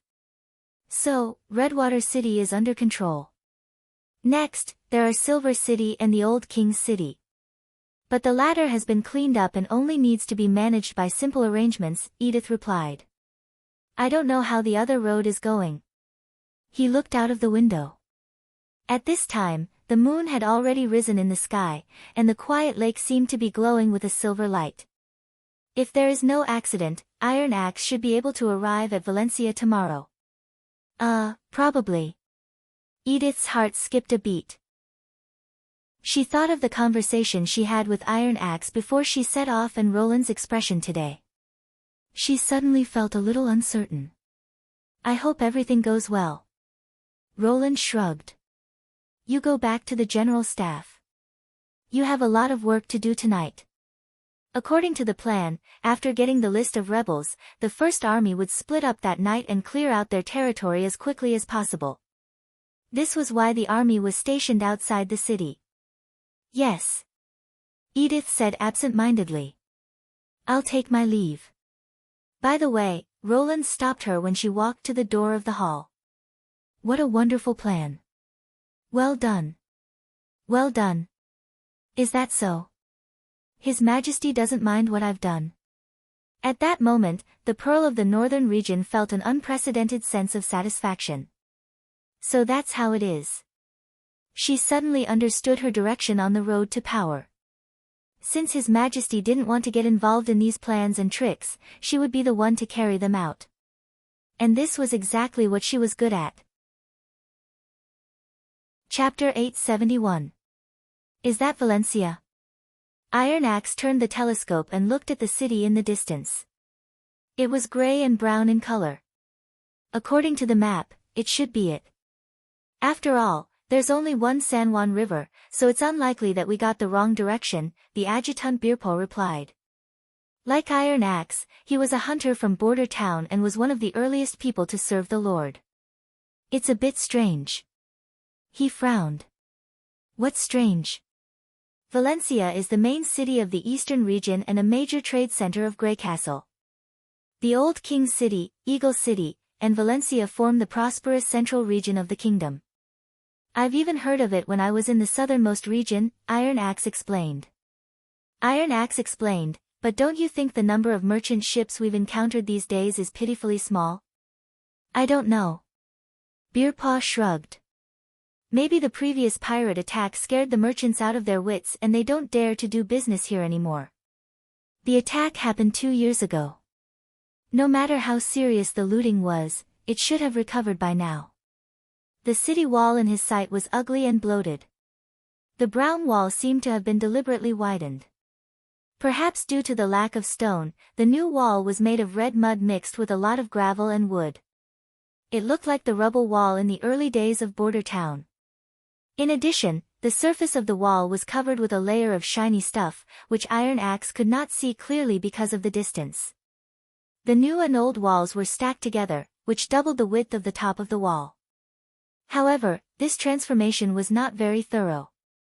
Some parts of the wall were still the same. From a distance, it looked rough and bumpy. It did not look like a city famous for its richness at all. Who cares, as long as we take it down. Beerpaw took out a fire lantern fruit from his bosom and threw it into his mouth. Even if it's not Valencia, but Valencia or Valencia, so what? His Majesty's order is to wipe out the entire eastern region, right? It's very simple. We just need to attack every city we see. Iron Axe shook his head helplessly. This guy was still the same as before. He rarely thought for more than 3 breaths, and the most common thing he did when he encountered a target was to rush at it with a javelin. While the other hunters were still laying traps and releasing their hounds to track their prey, he had already returned with the fruits of his hunt. It was said that even the most terrifying black bear in the forest was not willing to provoke him too much. That was how he got his nickname, Bear Paw. If he had been willing to use his brain, he would not still be an adjutant. Even Vanner had become the commander-in-chief of the artillery battalion. But the process of the battle isn't the point. The point is how to deal with the aftermath. But Beerpaw's next words slightly surprised Iron Axe. If we make a mess of the eastern region, City Hall will definitely make trouble for us. But if we don't make a big move, those officials won't even be able to stand firm. Did His Majesty tell us what to do? No. He only told me to handle it according to the situation. That would be a headache. Of course, you're the boss, so I'll leave this matter to you. I'll just do as you say. Bear Paw grinned. Iron Axe's interest was piqued. Oh. Where is your headache? Do you really not know or are you testing me? Bear Paw put his hand on his forehead. Of course it's about how to deal with those nobles. The eastern region has persisted for so long without a turning point. His Majesty's power is getting stronger and stronger, so there will definitely be more than one voice in the inner circle. When we conquer the city, most of them will surrender, and then trouble will come. Without Lady Nightingale, how are you going to distinguish them? Go on. Iron Axe nodded. It seemed that Bear Paw was not completely brainless. Hey, don't tell me you really didn't consider it. Bear Paw's eyes widened. The Eastern Front Army doesn't have many people, so the number of troops that can stay here is very limited. At most, they can only guard the inner city, but this is Timothy's headquarters. If those nobles surrender and are willing to cooperate with us, it'll be fine. But what if they have evil intentions and always want to seize power? Even if there were only a small group of such people, they could make the eastern region restless. After the army left, the city hall would be useless. If the situation was serious, the officials sent by the city hall might not survive. Poisoning, assassination, bribery, these methods can't be defended by guns. Then what do you think? Iron Axe asked curiously. Boss, it's your business. Bear Paw rolled his eyes and spat the chewed fruit seeds into the rolling river. Just hypothetically, for example, you're the commander-in-chief of the Eastern Front Army. Just say it casually. Well. Bear Paw thought for a while and then sighed. There's no good way. If Lady Nightingale can't come, we can only rely on time to distinguish them. Or we can bribe more rats and take precautions. Then we can use the method of Neverwinter to establish a police force to maintain order. We can use as few people as possible from the surrendered nobles until the end of the war. Sure enough. Iron Axe whispered. What? No, nothing. He put away the telescope. There's nothing for you to do here. Go and inform the people on the other ships to prepare for landing. We're approaching the suburban dock. Got it. At the mention of the war, Bear Paw immediately became spirited. After floating on the river for so long, I can finally fight. Looking at the adjutant's back, Iron Axe exhaled and leaned over the porthole of the command room, deep in thought. He could not help but think of the conversation Edith had with him the day before the army set off. The meeting place was in a private room of Evelyn's tavern, which did not look like a place to talk business. Iron Axe had thought that Edith intended to congratulate the success of the operation as an official of the Ministry of Defense and to get familiar with the army. He did not expect that there was only the Pearl of the Northern region in the private room, and what she said was shocking enough. The content of their conversation happened to be the headache that Bear Paw had been nagging about. To this day, he clearly remembered every single word that the other party had said. Why do you think His Majesty put you in charge of the Eastern Front Army? Edith's opening remarks surprised him. I only follow orders and don't ask why. But orders don't explain every detail, especially when it's inconvenient to mention something, the Pearl of the Northern region said methodically while sipping her chaos drink. You think it's because you're the only one who can take charge. But is that really the case? You should know better than me how strong the people in the Eastern region are. Any regular army of 500 or 600 people can easily defeat them. In other words, a commander at the level of a battalion commander is enough to deal with the war on the Eastern Front. On the contrary, the Western Front Army has to deal with the holy city of Hermes, which is not only complicated but also much more dangerous. If there's no special reason, it's more appropriate for you to help His Majesty command the Western Front Army and hand over the Eastern Front Army to someone else. Iron Axe did not answer at that time, but he faintly agreed with Edith. As for this special reason, it's actually very simple. It's your attitude towards the nobles. Edith continued, as a Majin Sandman, you won't have any inexplicable fear or tolerance for the nobles of Greycastle. The key to recovering the eastern region is how to deal with the rebellious nobles. Her analysis was roughly the same as what Bearpaw had said, but much more detailed. Iron Axe could not help but believe that it was impossible to stabilize the eastern region by ordinary means. His Majesty needed people and resources, and he didn't have time to waste on a bunch of scums. The only problem was, His Majesty didn't say so. Of course not. His Majesty is a merciful God, so there are some things that only we can do, Edith said slowly. But he didn't give us no hints. For this operation, the City Hall sent a total of 265 people to accompany the army. They're all managers that His Majesty has painstakingly trained to take over the land that needs to be recovered. The Eastern Front Army accounted for more than 2/3 of the total. You should understand the reason. Iron Axe still remembered that moment. It was like a bolt of lightning flashed across his heart. Don't let His Majesty down, Edith said at last. Sir, the First Army is ready to land. The fleet can dock at any time. Suddenly, a subordinate's report interrupted his thoughts. Chapter 872. The sound of a brass trumpet came from afar, breaking the peace of noon. The birds in the courtyard stopped chirping as if they had sensed something. For a moment, the castle hall seemed solemn and depressing. Duke William Borg knew it was time for the decisive battle. He moved his eyes away from the mural of King Timothy and turned to look at an exquisite full-body armor. It was the armor passed down from his grandfather. After many repairs and polishing, every piece of the armor was soaked in oil and could almost be regarded as another layer of skin. A line of small words was engraved on the right arm guard, which was the family's admonition, "Be loyal and remember." He wore this armor and captured the rebellious old duke in a chaotic battle against a rain of arrows. He was then conferred the title of the new guardian of the Eastern region by His Majesty. Although Timothy had fallen, his duty as a guardian would not be interrupted. He would never let down this honor.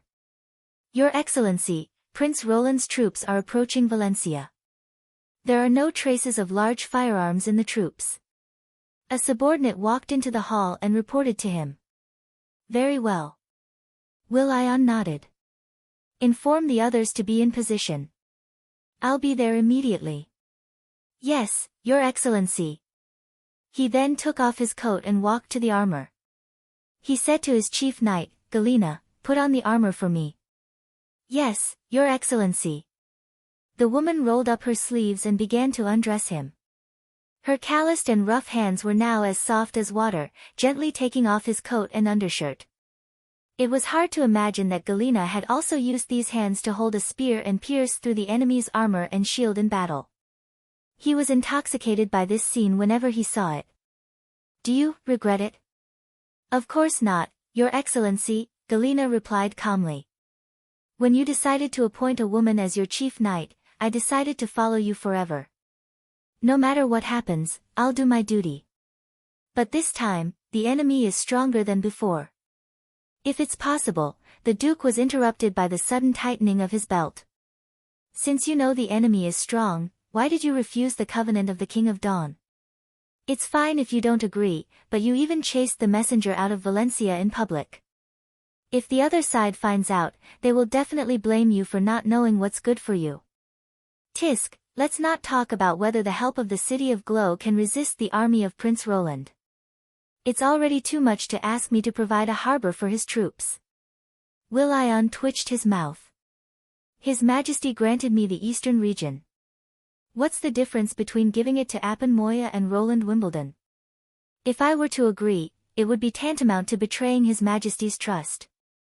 Then my answer is the same, Gryna said without hesitation. Loyalty is not a quality unique to the Borg family. Sir, please don't mention those words again, or it will be no different from an insult to me. Will.i.on was silent for a long while before he said, unfortunately, most of the nobles have forgotten this. I understand. Come with me. Although the opponent is strong, I will not let them take Valencia easily. I have been waiting for this battle for a long time. Yes, my lady. The female knight chuckled. Bail. He shouted the name of the clerk. Come to me. Soon, a bald middle-aged man came into the hall. My lady, what can I do for you? Remember, after a night's rest, the minions of the Kingslayer Roland Wimbledon officially launch an attack on Valencia today. Will.i.on Borg, the guardian of the Eastern region, the Duke of Valencia, in the name of the late king, is determined to stop the enemy here. His chief knight, Gryna is also with him. Their courage and loyalty are beyond doubt. May God bless them. Will.i.am paused. Of course, if you think this account is a little subjective, you can omit the last sentence. Bale nodded and quickly wrote down the Lord's statement on a notebook with a charcoal pen he carried with him. I think there's no harm in adding it, my lady. There is no absolutely objective record in this world. I'm the clerk of Valencia, so it's not surprising that I'm a little biased. In other words, this is part of objectivity. Then keep it. But no matter what the result is, you have to record it truthfully. Do you understand? Will.i.am emphasized. It's your mission to record the cause and process of this incident in its entirety. Please rest assured, my lady. The clerk bowed. I'll make sure the world remembers this period of history. Will.i.am did not say anything else. He picked up the steel sword hanging on the wall and walked out of the castle without looking back. The two climbed up the watchtower on the city wall. The bonfire was already lit. Grease was boiling in the pot, giving off a pungent smell. The household soldiers were busy moving up and down the wall, moving stones and rolling logs onto the battlements. According to the experience of the battle in King's City, Roland's most threatening means of siege was a kind of snow powder weapon called artillery. Its range was far greater than that of a catapult. Until the fall of the city, His Majesty had not been able to produce a similar product. On the day when King's City was breached, Timothy entrusted his confidant with the formula of snow powder, the principle of the weapon, and the manufacturing method to Will.i.am. His purpose was self-evident. After the Duke took over the project, he invested a lot of energy and money into it. He also found some ways to limit its power. For example, the artillery itself was very heavy and needed to rely on flat terrain to exert its power. In addition, the erection process was very slow and required the protection of flintlocks. In other words, it was more suitable for defense than offense. In order to face the war that would come sooner or later, Will.i.am was fully prepared. In addition to widening the city wall and installing barbs, he also sent people to dig up all the roads in the suburbs and fill the farmland with river water, turning it into a swamp. He also set up many hidden stakes in the San Juan River, making it difficult for large inland river ships with more than a mast to pass through. 2 years of preparation had completely changed the surrounding environment. Now, not to mention carriages and horses, even carrying heavy objects on foot was quite difficult. Although the cost was quite heavy, the road was cut off, which caused the prosperity of the city of commerce to cease to exist, and the shrinking of the farmland had caused a significant drop in the population. The benefits were also obvious. At least, he did not see a single artillery in the slowly approaching enemy troops. Obviously, the enemy had also realized that if they did not first build a road, it would be almost impossible to drag the artillery to the city wall. Undoubtedly, the next battle was going to be a tough one. The enemy's flintlocks were extremely fast, but there was no shelter under the city wall, and with the barbs on the wall, it was not easy to climb up. On the contrary, he had set up 4 catapults and 2 large artillery in the city, especially the latter, which could attack the enemy within 1,000 steps. Under such circumstances, the outcome of the battle was still uncertain. "They're coming," Galena warned. As she spoke, a group of soldiers in brown clothes stepped out of the formation and surrounded the city gate. They did not move fast, but their footsteps were extraordinarily firm. Very quickly, this group of people lost their orderly formation due to the muddy ground. They scattered in 2s and 3s, like old farmers who were immersed in farming. In addition to the grayish-black spears on their backs, they also carried a thigh-thick barrel, but judging from the weight, it was definitely not a kind of artillery. Will.i.am estimated the distance, raised the red flag and waved it down. Chapter 873. Thick black smoke immediately rose from both ends of the city. 2 loud noises, one from the front and one from the back, caused the ground of the watchtower to tremble slightly. After the explosions, cheers came from below the city wall. Apparently, it was a great boost to morale to strike before the enemy. But Will.i.am knew that the first round of shooting was just that. Sure enough, after a few breaths, Two clumps of mud rose in the field. Not only did they not hit the enemy, but they also missed the target. The shell bounced up after hitting the ground and rolled forward for a short distance, plowing a shallow trench about 3 feet long in the muddy battlefield. Today was not a windless day, which meant that the boulder cannon needed more tests to hit the target. He knew very well that the cannon built by Valencia was far inferior to the long-barreled cannon used by Roland, even more so than flintlocks. The most obvious difference was that the boulder cannon could not move freely. To prevent the cannon from exploding, the craftsman melted almost all the bronze utensils in the city, including the ancient clock on the clock tower. After many experiments, the finished product was strong enough to crush any carriage. The bore was about an arm thick and could only be set up on a specially built turret. The pitch and orientation were controlled by a noose, and it took at least a quarter of an hour to reload after each shot. In addition, the ball-shaped shell was polished granite, which could not cause a violent explosion like the one Roland used to bombard King's City. Will.i.am had also tried to use hollow shells that could be wrapped in snow powder, but they were extremely unstable and the production rate was very low because of the iron shell. He had never understood where Roland had gotten so many materials.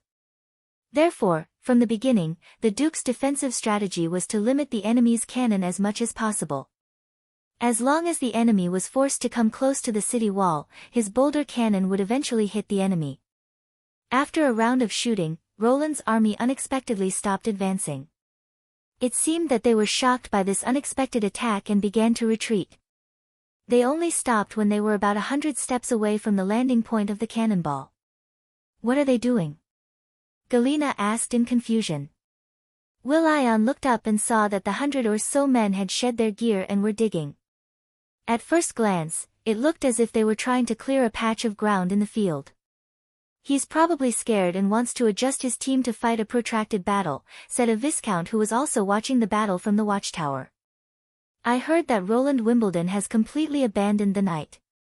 The army is made up of a bunch of country bumpkins who haven't seen much. They won all the way with high-quality firearms and basically didn't encounter any setbacks. Now that they have to withstand our attacks and take over the city walls, they must be hesitating. That move, earth to mud, was done beautifully, my lord. But our income and squires have also decreased a lot," another man said with a frown. "Many of our subjects escaped during the months of demons this year, and half of our workshops have been abandoned. If possible, we'd better negotiate with Roland Wimbledon. Without equal conditions, there's no basis for negotiation. We have to win the next battle first." "Shut up, all of you," Will.i.am said unhappily. "I will never surrender to the Kingslayer. If you would rather abandon your noble status and betray His Majesty Timothy, I'll throw you into the cellar first and let you accompany the rioters." The crowd suddenly fell silent. In order to prepare for this defensive battle, Valencia had indeed paid a great price. Not only had it changed from a commercial center to a stronghold, but he had also made some helpless moves that he had initially been unwilling to do. But in the eyes of the Duke, it was all worth it. If Prince Roland had tried to rope in the nobles to control the kingdom of Greycastle from the very beginning, he would have failed long ago. However, Roland had chosen a rebellious path, which was to overthrow the entire aristocratic system and take all the power for himself. As long as he could thwart Roland's attack here, the others would change their minds and support him to continue to rule the eastern region, and more opponents would emerge in Greycastle. It could be said that he was fighting for His Majesty Timothy against Roland, and also to defend the traditional noble system. "My lord, the boulder cannons have been loaded," an attendant reported. "Shall we continue shooting?" Galena asked. "No, wait a little longer. Unless we add snow powder, it'll be difficult for us to hit that position." Will.i.am shook his head. He somewhat regretted giving the order so soon. He had thought that the earlier they fired, the earlier they could complete the calibration, but he did not expect that they would stop moving forward after one shot. Now, watching the group of people busily working in the mud, he felt a faint sense of unease. The shoveled flat ground was only big enough for 2 people to stand on. It did not look like they were preparing for setting up camp. More than 100 people were divided into more than 10 groups, and after clearing the ground, they began to fiddle with the long green tubes. Through the telescope, Howren could see their movements clearly. The long tube seemed to be just one of the components. There was a tripod at the bottom, and there was a concave iron plate at the end. There were also several strange sticks stuck into the tube. These things had been carried on the backs of the people, and it took them less than a quarter of an hour to put them together, which showed the ingenuity of the design. However, the next moment, the Duke could hardly believe his eyes. He saw them put a spindle-shaped jar into the tube, and then a puff of white smoke quickly sprayed out from the top of the tube. While the nobles were still wondering what it was, more than 10 dark red fireballs suddenly burst inside and outside the city wall, followed by a series of thunderous explosions. Since the houses near the inner side of the city wall had been demolished, leaving only a variety of traps and obstacles, there were not many casualties, but Will.i.am was shocked beyond words. At that moment, there was only one voice left in his head. Is that a cannon? But how could it be a cannon?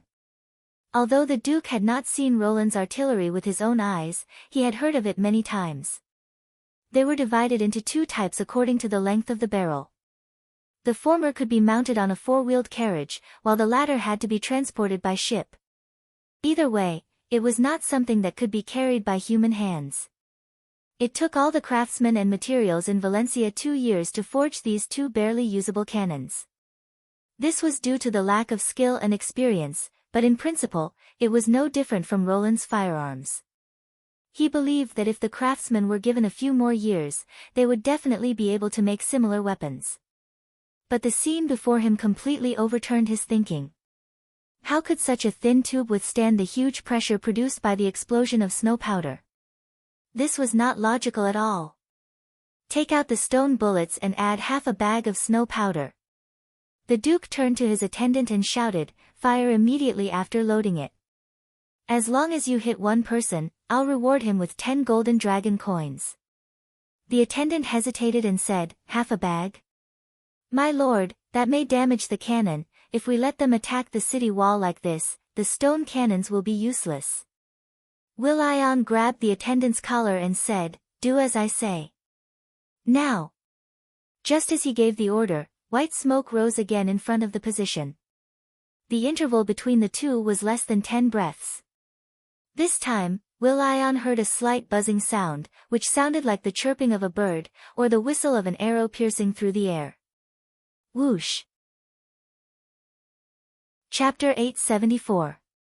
In the end, the stone cannons did not fire a second shot. To make it easier for the operators to observe the enemy and the landing point, the Duke had built 6 high platforms in the city for the cannons and catapults.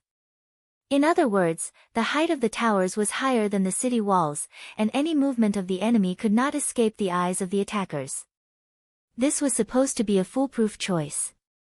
The high vantage point could not only improve the shooting efficiency, increase the range of the cannons and catapults, but also put a strong sense of pressure on the enemy.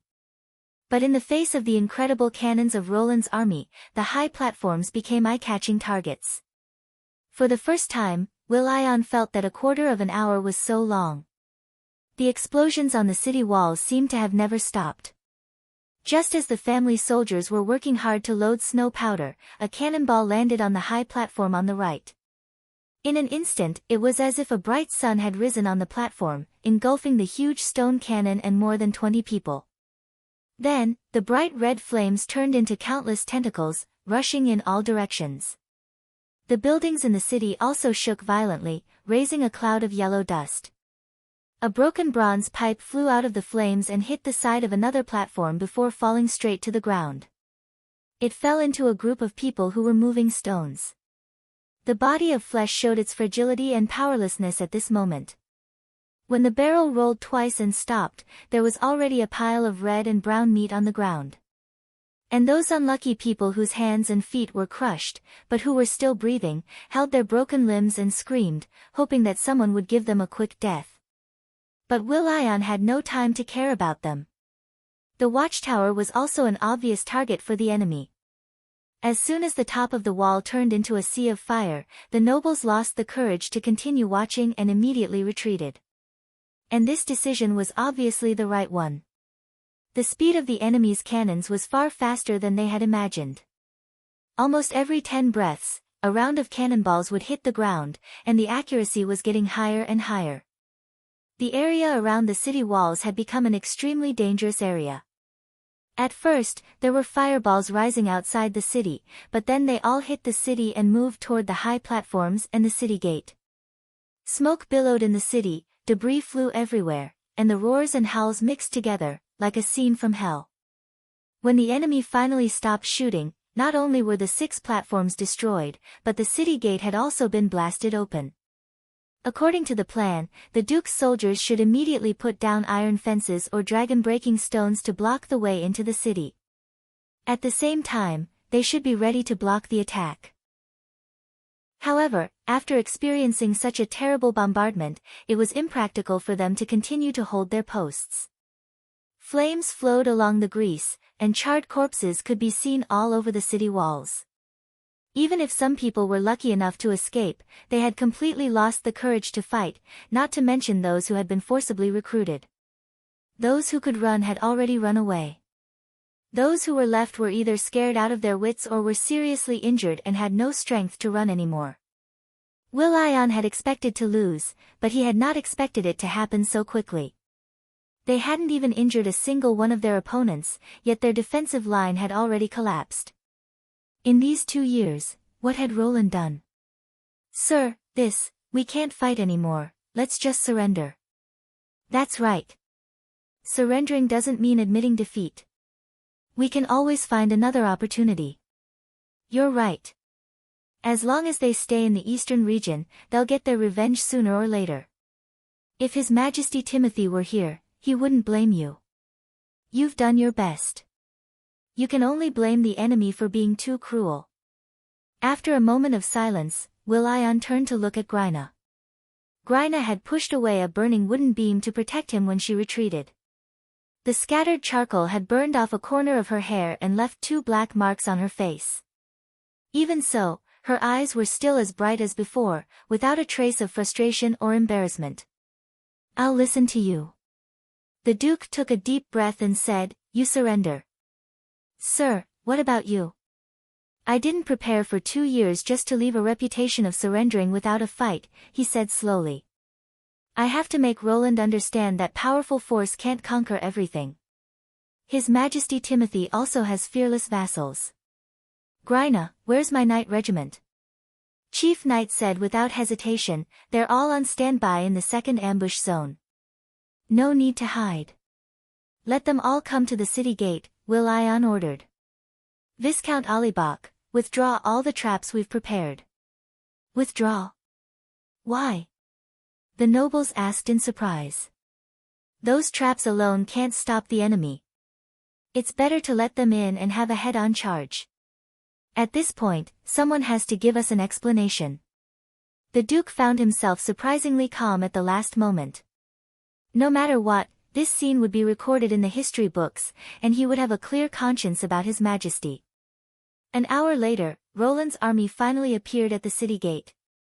They moved very cautiously. First, a small team dismantled the broken door planks and occupied both entrances and exits. Then, the rest of the troops followed. Stepping into the city, they quickly piled up a simple camp in the middle of the long street and pushed 2 strange flintlocks to the front. Will.i.am did not care what they were going to do. He raised the reins and slowly led the knight regiment out from the corner of the street and lined up along the street. The 7 knight regiment and 15 squires were his last counterattack force. This also convinced the Duke of the necessity and superiority of the aristocratic system. In the face of such a desperate situation, only the nobles who understood loyalty, honor, and duty could still muster up the courage to charge at the enemy. He pulled down his helmet and set up his spear. Facing the increasing number of invaders, he let out a long sigh. "Although we've failed today, history will not forget us. Everyone's name will become a poem and be sung in songs. Muster up the courage and fight fearlessly to the last moment. Knight of the Borg family, charge with me. Victory!" Will.i.am waved the reins and led his men to speed up along the long street, charging at the enemy's position. The billowing smoke and the unextinguished flames were the best embellishments on the battlefield. For a moment, the Duke felt that this was the right place for him. Soon, the charging distance was shortened by half and the horse's speed increased to the maximum. However, he did not hear the drumming of hooves behind him. Turning around, Will.i.am could not help but be stunned. He was surprised to find that the more than 20 people who had charged at the beginning had disappeared. Only Galena was still by his side. There was more than one road on this street. It was connected to many forks and alleys. At that moment, Will.i.am understood the cause and effect. Why did this happen? He wanted to ask, but when he saw the female knight regiment's affectionate eyes, he suddenly felt that everything was not important anymore. This ending is not bad. At least I have you by my side, don't you? Will.i.am smiled. He lowered his spear and aimed at the nearest enemy. Chapter 875. When Iron Axe walked into the messy Valencia, he was surprised by the destructive effect of the new firearm, although he was expressionless. Although he had participated in the testing of this weapon, which was called a mortar by His Majesty, he knew that putting it into practice and testing it were two different things. Each team consisted of 5 people, and each of them carried 2 shells. It was truly shocking that they were able to fire such a powerful shot without the support of backup ammunition. He knew that the rate of fire of the mortar was much higher than that of the field cannons, and he had imagined the scene of dozens of teams firing at the same time. However, when he saw it for the first time, he found that he still underestimated this firearm. The mortar was not as powerful as the Longsong cannons, but it was light and easy to use. It could move with the army without the help of witches, and it could also cross the city wall to attack the target hiding behind it. When there was enough ammunition, the attack on the enemy was almost destructive. If it were the First Army, he was not sure that they could withstand such a firepower attack. No. It was normal that they could not withstand it. In the face of the overwhelming fire rain, it was good enough that they did not collapse on the spot. Iron Axe finally understood why His Majesty had confidently thrown all the seemingly sophisticated field cannons back to the furnace area. In front of the mortars, there was indeed no need to equip the solid core projectiles that they had previously used. But then again, in the whole Grey Castle, only His Majesty could afford such a firearm. It was said that the cost of a shell was about 3 or 4 golden dragon, which meant that more than 300 shells had been fired in an instant. And the shell used in the Longsong cannons was several times more expensive. If they fought against the demons in the future, could the golden dragon stored in the warehouse really last Neverwinter until the end of the Battle of Divine Will? Fortunately, he was not the one worrying about this problem. Let Barav worry about it. After all, the army only had one mission, and that was to win. Iron Axe and his men walked through the long street filled with the smell of gunpowder and came to the center of the city square. This place had been surrounded by the First Army, and all the surviving nobles had been brought here to be punished after they surrendered. He glanced at the disheveled crowd. Before he could speak, a noble stood up. "I'm Count Kazan, the Lord of the Bay of Ships. May I ask where His Majesty is?" There were many rivers around Valencia, and most of its territories were named after bays or beaches. Iron Axe vaguely remembered that Ship Bay was a large fief sandwiched between Valencia and Sewanshire. An aristocratic family that could occupy such a territory must have enjoyed the respect and fear of its subjects. But at a time like this, the other party's deliberately raised chin and pretended politeness seemed a little ridiculous. His Majesty doesn't have time to take care of the affairs of the eastern region. I'm in charge here. You? Count Kazan furrowed his brows. Is this guy joking? He doesn't look like someone from Grey Castle, does he? Will Roland Wimbledon allow a Sand Nation to manage the army? How could I not attend such an important expedition personally? Isn't he afraid that the army will scatter? Not only the Lord of the Bay of Ships, but also the crowd was skeptical. The Commander-in-Chief of the Eastern Front Army is indeed Sir Iron Axe. We can all testify to that, the adjutant Beerpaw could not help but shout. Eastern Front Army? What's that? Kazan asked. The army that will recover the eastern region, of course, Beer Paw. Iron Axe sharply interrupted the adjutant. The latter also realized that he had made a slip of the tongue and hurriedly covered his mouth with his hand. Miss Edith was right. Even though His Majesty had decided to withdraw the feudal power and completely overthrow the traditional nobles, these people still had influence. Beer Paw, who was born in a family of hunters, obviously cared about the title even though he was not servile in front of them. Otherwise, he would not have made such a low-level mistake. Only he could do that. Thinking of this, Iron Axe said in a low voice, "Whether you believe it or not, the facts will not change. And why are you the one asking questions? Where's the Duke of Valencia? Isn't he the ruler of the eastern region? His Excellency the Duke died in the battle." Kazan shook his head and showed a sad expression. He insisted on leading the Knight Regiment to launch a frontal assault. We couldn't stop him. So the man who was shot into a sieve on the horse was the Duke. Iron Axe raised his eyebrows. As a soldier, he was qualified. But my soldiers reported that there were only 2 attackers. Where's the so-called Knight Regiment? He looked at the nobles in the crowd who had not yet taken off their armors. Is it possible that the dignified guardian of the eastern region only has 1 knight under his command? This. Kazan was speechless for a moment. Don't mention that nonsense. Since you're the person in charge of the army, we'll tell you our request directly. Another noble stepped out and said, "We can surrender and let everyone work for Roland Wimbledon, but he must meet us. If His Majesty doesn't have time to come to the eastern region, we can also send an envoy." Who are you? Viscount Alibak, the other said impatiently. Before that, we hope to be treated in accordance with our status. If you need ransom or compensation for our crimes, just tell us the amount. But you're guilty of treason, Iron Axe said expressionlessly. Even a noble can't let you escape trial. First of all, the conspirator is Duke Willion Borg, and he has paid the price. We're only staying here because we have no choice. According to the law, we should be punished. Yes, we're not his vassals. We're just under his jurisdiction. At this time, Kazan also came to his senses. Secondly, no matter what the sentence is, it's up to His Majesty. Do you want to put us on trial? Iron Axe quickly understood why these nobles were still putting on airs even though they were obviously defeated. When they found that Roland Wimbledon did not come in person with his army, they lost interest in talking.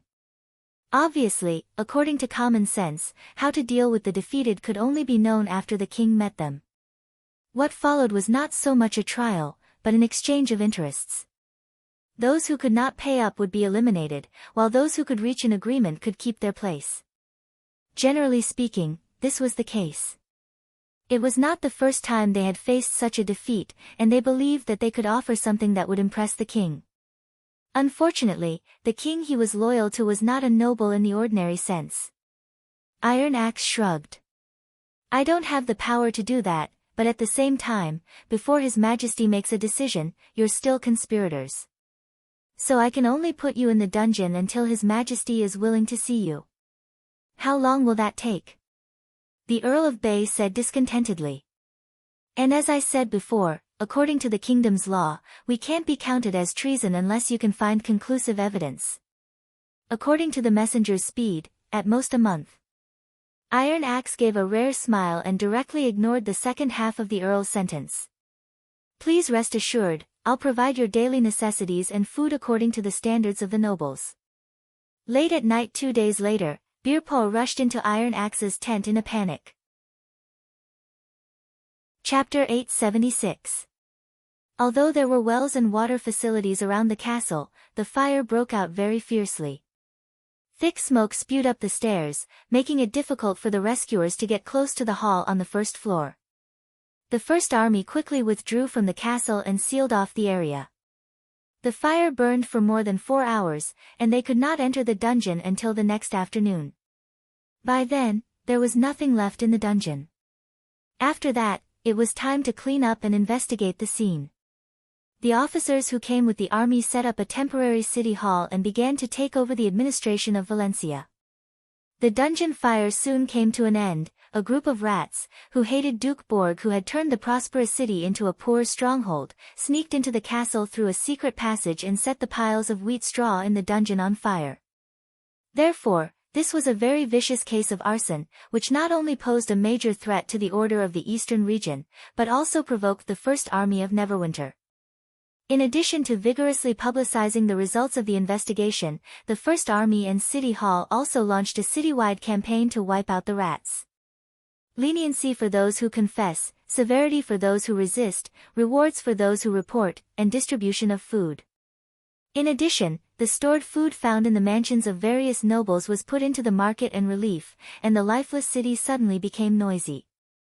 On the night when the order to kill the rats was issued, Bear's Paw once again went into Iron Axe's tent. "Boss, those big families are showing signs of leaving.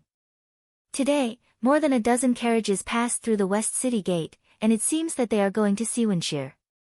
Some of them have deep ruts, and I think they are carrying gold, silver, and jewelry." Iron Axe put down the quill in his hand. "But I said at the beginning that I only want food. Let them take the rest." The commander-in-chief was not surprised by this situation. When the fire broke out, the trust between the First Army and the traditional nobles completely collapsed. No matter for what reason, escaping from here was the only way they could think of to survive. Losing the backbone of the family and several knight was not an unbearable loss for an aristocratic family. The title could be inherited, and the knight could be conferred again, but they would not have the courage to face the enemy. Instead of staying here and waiting for death, it was better to take his family, servants, and all his wealth to somewhere else and look for new opportunities. Fiefdoms were important, but compared to his life, the latter was still a little more difficult to give up.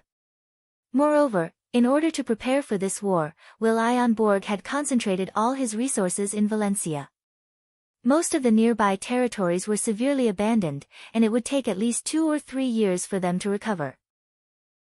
Otherwise, they would not have made up their minds so quickly.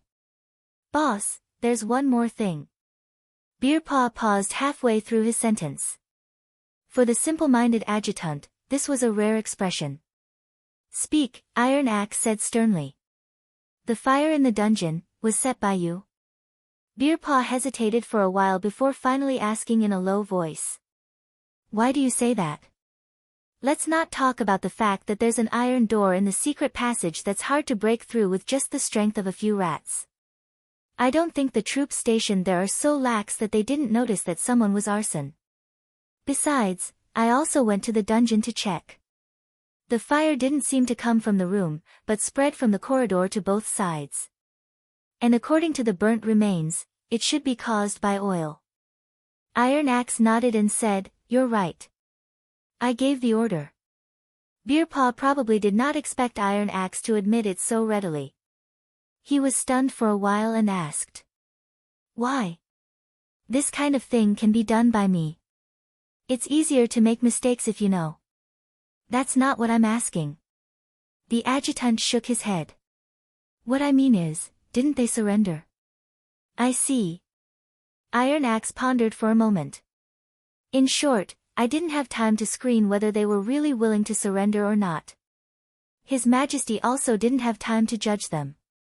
That's why His Majesty gave me full responsibility for all the affairs of the Eastern Front before the army set off. But, do you think that making such a decision without a trial will lead to the death of innocent people?" Iron Axe interrupted the adjutant and handed him a booklet on the table. "Take a look at this. This is a population statistics book. I found it in the study in the castle." The commander-in-chief nodded. 5 years ago, Valencia and its surrounding areas had a population of about 220,000, which was enough to be called the most prosperous area in the eastern region. But this year, the population has plummeted to about 60,000. We've accepted about 30,000 to 40,000 refugees from the eastern region. Even if we count it as 40,000, there's still a gap of nearly 120,000 people, and this is based on the assumption that the population does not increase. You should be very clear about the cause of all this. Beerpaw gasped and said, the farmland that was flooded. And this Valencia that has changed beyond recognition. Iron Axe stood up and walked to the candlestick with his hands clasped behind his back. In order to block the road and thicken the city wall, Will Ion obviously conscripted all the nearby subjects. Without the permission and assistance of other lords, he couldn't have done this alone. The large population concentration has led to the disruption of trade and the decrease of farmland, and the final result is the number in the statistics book. In other words, these nobles are all accomplices of the Duke. Do you still think His Majesty will accept their service? Beerpaw was speechless for a moment. But what they said about their innocence is not a lie, Iron Axe continued, because in their eyes, it's nothing. Even though the farmland has shrunk by more than half, the nobles' mansions are still full of food, and even people. After all, if stored properly, meat can be preserved longer than wheat. Beerpaw's pupils suddenly contracted. Of course, the most important thing is that they've seriously hindered His Majesty's plan. The population is His Majesty's most valued resource, but they've been squandering it unscrupulously. If we hadn't brought new firearms with us, what would the situation have been like?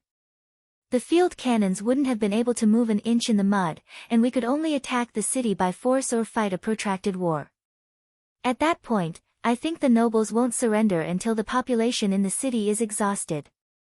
Iron Axe turned around and asked, do you have any other questions? After a long while, Beerpaw looked up and said, you did the right thing. Burning these guys to death is too easy for them. But this solution is not His Majesty's idea, is it? What if he finds out? Chapter 877. Changed his surname. What's going on? Roland frowned. He probably feels that he can't do anything alone, so it's more convenient to merge with another family. William seemed a little surprised that he cared so much about an inconspicuous little noble. If he wants to maintain a decent life, he needs to spend a lot of money. If he doesn't manage it well, the territory will be a burden. Is it possible that he was forced to do it? For example, to seize territory or something? That's unlikely, Roland muttered. I've seen them several times at some previous banquets, but I didn't talk to them in detail. That Galen, who changed his surname, got along well with Somi's family. It doesn't look like he was forced to do it. If you want to know more, I can ask Viscount Somi to come here right now. There's no need, Roland interrupted Nightingale's words through her whisper. I'm just asking casually, it's nothing important. But it seems that the member of Galen's family didn't come this time. If her brother Hyde had come, Nightingale would have recognized him. The banquet was invited according to the usual rules. It's my fault, the old Castellan said apologetically with his hand on his chest. The meaning of his words was obvious. Although Hyde had changed his surname and became a branch of the Somi family, he was still not invited to the banquet. Silver City's developed mining industry had driven commerce, which made it similar to the city of Glow. Wealth and power were more important than titles and titles. However, it also showed that the Galen family had almost been forgotten. After Nightingale left, Hyde had inherited his father's title of Viscount. It was really sad for him to be in such a situation. When Roland returned to the camp and drew the tent curtain, Nightingale took the initiative to explain. Your Majesty, I'm not concerned about Hyde. Since I left Silver City, I've had nothing to do with the Galen family. Please believe me, I was just a little surprised. Seeing Nightingale's expression of, it's not what you think, Roland couldn't help but want to tease her, but thinking of Nightingale's temperament, if she took his words seriously and insisted on making a stand, it would be his turn to have a headache. Therefore, he coughed twice and nodded lightly. I know. You've never lied to me about this. You didn't believe me. No, you didn't completely believe me. Nightingale immediately pointed out. Oh, no, I thought I was joking, but her ability detected it. Roland had to take a deep breath and get rid of the distracting thoughts in his mind. Then he looked into her eyes and said seriously, I believe you.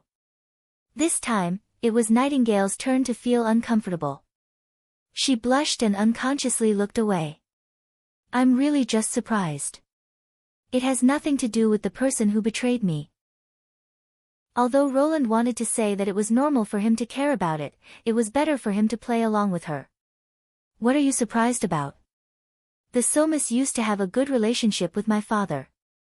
Nightingale said in a low voice. After my father passed away, they came to visit me in old Guyland's mansion. But when he found out I was a witch, old Guyland forbade me from seeing them again. I didn't expect that Viscount Somi would accept Hyde into his family. This really surprised me. Roland, who had lived in this world for many years, immediately understood what Nightingale meant. If the two families really had a good relationship, Viscount Somi should have helped her brother to rebuild the family business after old Guyland's death. This was not uncommon in noble stories. The fallen heir would make a comeback with the help of others and repay them with several times the wealth. Some even let their descendants marry each other. These were all stories that everyone loved to talk about.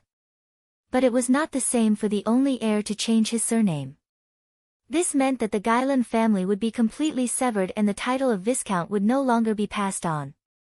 Now that Roland had decided to take back all the enfeoffment power, it did not matter whether Hyde was a noble or not. However, from the perspective of a traditional noble, this was even more serious than a plot to steal money.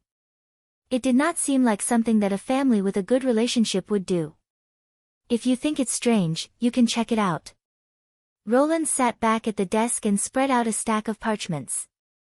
This was his job every time he went to a place, to check the local population and financial situation. I have Sylvie and the gods' punishment witches to protect me, so I'll be absolutely safe in the camp. You don't have to stay with me all the time. Nightingale hesitated. But this is the Guyland family's business, and it has nothing to do with me. Of course you can't say that your father's territory has nothing to do with you. Roland thought to himself, and your childhood mansion is also on that land. It's rare for me to come here, and I don't have to worry about being chased by the church. I'll just take it as a revisit. Perhaps it was the words, childhood mansion, that moved Nightingale. After a long silence, she made up her mind. Then you have to promise me that if you want to leave the camp, you must call me back first. Besides, I'll just take a look. I won't do anything else. I know. Roland smiled and shook his head. Now he felt as if he was forcing her to go. However, it was better to face the past than to keep it in her heart. Only after experiencing it could she really let it go. Nightingale was still too young and too. The next day, at dawn, Nightingale left the camp and walked along the road to the east of Silver City. In her memory, her home was very big. In addition to a big two-story house, there was also a wide farmland that was large enough to cover her footprints. Beside the farmland was a stream that flowed out of the mountain forest. In summer, she could catch a lot of crabs. Further east, she would come across a steep ravine. Her family often said that there might be a hidden gem vein under the ravine. When she got married, they would give her the biggest gem in the ravine as a dowry. But after leaving Silver City with the Witch Cooperation Association, Nightingale gradually understood that her family's territory could be counted as one of the lowest among the nobles. If it was in other places, it was estimated that it wouldn't be much different from a knight's territory. The water source was a stream, so the farmland area was inevitably limited. As for the gem vein in the ravine, it was probably only her family's wishful thinking. Even if it really existed, they wouldn't have enough gold royals to develop it. However, when she set foot on this land again several years later, the impression in her memory still did not fade in the slightest. Even though it looked a lot smaller, and the ridge full of weeds was no longer endless, but the memories of her childhood added an indescribable sense of freshness to it. She couldn't help but understand what Wendy meant when she said, getting rid of the nightmare of the past doesn't mean that we have to cut off the past. When approaching the location of the mansion, Nightingale couldn't help but be startled. She had thought that this unattended mansion would become dilapidated, but she didn't expect that it not only looked new, but also expanded several times on the original basis. Passing through the courtyard wall, she saw that there were many people gathered inside. They were dressed in simple clothes, and some of them even looked no different from beggars. Several servants shuttled through the crowd, giving them bowls of hot porridge, and from time to time the crowd burst into a burst of gratitude. Is this relief food distribution? She followed the crowd's gaze to the end of the courtyard, and saw a man standing at the door of the house, smiling in response to the crowd's gratitude. Whether it was the way he dressed or the way he behaved, he was very much like a noble. That man was her former brother. Chapter 878. The expected chaos did not come to Valencia, and the situation was completely beyond Bale's imagination. As the clerk of several castellans, he naturally knew what it meant to break into the city: looting, killing, disorder, exile. Whether it was a knight, a mob, or a pirate, it made no difference. It was the same when King Timothy put down the rebellion and when the new duke took over the throne. The food and wealth in the city were the best rewards for those who seized power, and it was only natural for them to keep as much as possible, just like the nobles were born to be nobler than the common people. The records in the history books had proved its correctness many times. However, the situation was completely different this time. Roland's army not only did not attack the people, but also carried out relief and pacification work. A large pile of wheat found in the Duke's castle was cooked into oatmeal and distributed to the hungry people. A large number of recruitment notices were posted in the center of the square, and in addition to food, the participants could also get a certain amount of pay. Did Roland's soldiers not mind that these things, which originally belonged to them, were distributed to a group of unrelated people? Did Prince Roland travel thousands of miles to conquer Valencia just to squander his own treasury? Throughout all kinds of books, Bale had never seen such a ridiculous precedent in history. But these only surprised him at most, and there was another thing that made the clerk feel a deep fear. That was the castle fire a few days ago. The propaganda saying that the rats set the fire was full of loopholes. He had served 3 dukes and lived in the castle for more than 20 years, but he had never found the entrance or exit of the secret passage. For such a life-or-death escape route, it must be designed to be very hidden and safe, and it would be difficult to find it even from the inside, let alone from the outside. If those guys had this ability, they would not have been reduced to the rats on the Black Street. The fire was set by Roland's people. After realizing this, Bale felt his heart suddenly clench. For the first time, the nobles were no longer nobler than the common people, and their lives were the same as those who were stuffed into the city walls, without any security to speak of. Perhaps even more dangerous. The big families that had not been wiped out by Roland apparently also thought of this, and their reaction was very direct: that was to leave Valencia, and even Grey Castle. So what next? Would such a thing befall him? Over the past few days, the scribe's hair had been falling out in clumps, and the area of his head had grown larger and larger. This fear did not come from blind imagination. In the past 10 years or so, he was known as a nobleman without a title, or the nobleman closest to nobility. He had served many lords, seen many things, and read more books than most of the children of the aristocratic families. Because of this, no matter if it was Garcia's looting or the change of control of the eastern region, he was able to get through them unscathed. Even if the people in the city were sifted again and again like rice straws, he still had the energy to observe and record the scenes. But now, Belle could not even fall asleep. Although the powerful army had not attacked any non-nobles, even ordinary people who had worked for the big families, he was not sure that they would continue to do so in the future. He couldn't beg those families to take him with them because he was still a commoner. He didn't want to sit still and wait for death. He kept thinking that he had to do something. In front of the flickering candlelight, the clerk looked at the Chronicle of Valencia that was still being written. Thinking of what he had written, Belle could not help but feel a chill in his heart. Yes, he almost forgot about this. Then he quickly flipped to the last few pages, tore them off, and lit the pieces of paper one by one until they were ashes. No, maybe this was not enough. Belle thought for a moment, took out a quill, dipped it in ink, and put it on the paper. No matter what the result is, you have to record it truthfully, understand? Duke William's words rang in his ears. Of course, he would record it truthfully now. This was the duty of a clerk. However, there was no absolute objectivity in this world. Now that he lived in the city ruled by Roland, it was not strange for him to be a little biased, or in other words, this was part of objectivity. Belle took a deep breath and quickly put down the quill. The messenger sent by the great King Roland Wimbledon arrived in his loyal Valencia today. In the First Army's camp on the outskirts of Redwater City. Your Majesty, there's a secret letter from the eastern region. Nightingale jumped out of the mist with a grey goshawk in her hand. The goshawk raised its claws at Roland and grunted discontentedly, as if complaining that the letter was too heavy. There were 6 rolls of paper tied to its claws, which almost took up all the space between its legs. The flying messenger did not calm down until Nightingale handed it a handful of grilled fish. This can't be considered a secret letter anymore. Roland opened the 6 densely written notes in turn and quickly skimmed through them. The sender was Iron Axe, and the main content of the letter was a routine post-war summary and situation report. The first half of the battle was exactly as he had predicted. The Eastern Front Army easily captured Valencia, and the mortars showed their great power in the battle.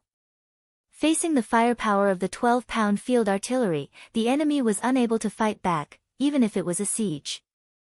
However, when he read the second half of the letter, Roland was a little surprised. "What's wrong? Is there a problem over there?" Nightingale asked. "Well, it's not really a problem. It's just a little strange." He handed the 5th letter to her and said, "Look at this. Burning the dungeon that imprisoned the nobles." Nightingale glanced at it and immediately caught the key point. "Didn't you order this?" Roland shook his head and said, "No, I just told him that he would be fully responsible for the war on the Eastern Front." "Then, what's strange about it?" She was puzzled. "Since he's fully responsible, it's normal for him to take any action, right? What's more, those guys have bad intentions. They haven't surrendered to you for so long. Now, not only did you sweep them clean, but you can also use this opportunity to clean up the rats. It's like killing 2 birds with 1 stone." "You're right," Roland said, stroking his chin. However, he still felt that this method of handling the situation was a little too artistic. The eastern region was where the second prince had lived for a long time. Capturing the city was only the first step, and the next step was the open and veiled struggle with the surrendered nobles. Therefore, he handed over most of the novice officials trained by the city hall to the Eastern Front Army, and appointed Iron Axe, who was from the Sand Nation, as the commander of the Eastern Front Army. According to his expectation, after capturing Valencia, in order to eliminate the enemy, Iron Axe would most likely exert his torture skills to the extreme. Even the high priests of the church could not stand the torture of the Mahjans, let alone those delicate nobles. Through bloody trials and executions, he would gradually destroy the old power of the nobles and establish a new order in the eastern region. But directly burning it did not seem to be in line with Iron Axe's style. Roland thought for a moment and decided to put this little surprise to the back of his mind. He would wait until the 2 armies converged before asking. After all, as Nightingale had said, the effect of this fire was surprisingly good. The big families were directly scared out of their wits. They no longer cared about their own fiefdoms and began to swarm out of the country. Chapter 879. It seems that I have to work harder. Roland shrugged inwardly. It was not a glorious thing to be left behind by his subordinates. Fortunately, Redwater City had basically recovered its stability. 70% of the nobles who had passed the screening had decided to continue their original businesses, while the rest hoped to try their luck in City Hall. Although the basic requirement to apply for the administrative examination was literacy, Roland believed that these people had little chance of passing the final examination and becoming officials. After all, it was not easy to change the habits of the nobles. Of course, even being a clerk was much better than being killed. There were even 3 nobles who wanted to join the First Army. They were all knights, and under Nightingale's observation, they didn't have any malicious intentions. However, Nightingale still adhered to the decision made at the beginning of the establishment of the army and rejected their applications. After solving the problem of reclaiming the feudal rights, the work efficiency of Redwater City and the surrounding areas was obviously much more efficient. In just over a week, more than 20,000 people had boarded the ships to Neverwinter, and more people were still gathering in Redwater City. On the surface, it seemed that giving up the small towns and villages had reduced the territory that could be controlled, but in fact, it had greatly increased the control of the city hall. In this era where even roads were scarce, it was no different from a fool's dream to implement the government's decree in the countryside. It was barely possible to put together a set of leadership within a year, but it was impossible to make grassroots cadres flourish everywhere. Barav had asked him more than once why he insisted on transporting people back to Neverwinter instead of unifying the kingdom and letting everything continue as before, but he had never given a comprehensive and systematic answer. Because the director of City Hall could not imagine how many people a coal and iron complex industry could absorb, and it was difficult to understand how much energy and time it would take to build such an industry. And most importantly, those remote territories could not really operate freely. From the perspective of resources, it was a waste to keep them. Therefore, it was more suitable for the current situation of Grey Castle to concentrate the population in several major cities with convenient water systems and transportation. From the moment of the land reform, Roland could truly be considered to have jurisdiction over the Redwater area. His next target was naturally Silver City. Compared to the behemoth Redwater City, it was much easier to deal with this satellite city of the old King's City. It was originally an ordinary fief, no different from the dozens of fiefs surrounding the King's City. It was not until the discovery of the first open-sky silver mine that its existence became special. As more and more precious metal or veins were excavated, the place became more and more lively, and finally changed into what it was today.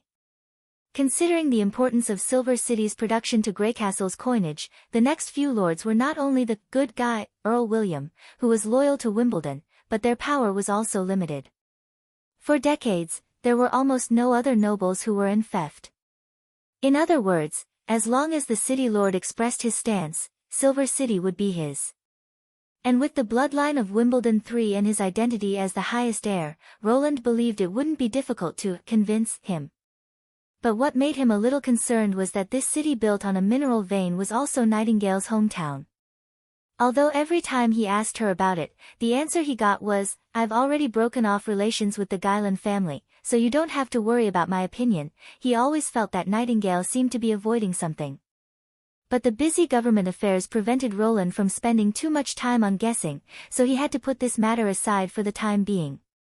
On the fourth day after receiving Iron Axe's secret letter, the First Army's Eastern Front Army marched along the artificial canal into the territory of Silver City. Almost the same as when they entered Redwater City, Earl William led a team out of the city to welcome them. After a warm greeting, they invited them to a banquet. The difference was that the welcoming team in Redwater City were all enfeoffed nobles, while the old city lord's team included many merchants, including his old acquaintance Hogg. In the evening, the Earl's opening speech set the tone for the banquet. He was willing to surrender his enfeoffed rights and fully support His Majesty's new policies. There was a sudden warm applause in the hall, which made the latter swallow all the words he had prepared. With Hogg's help, the welcome banquet turned into a business meeting.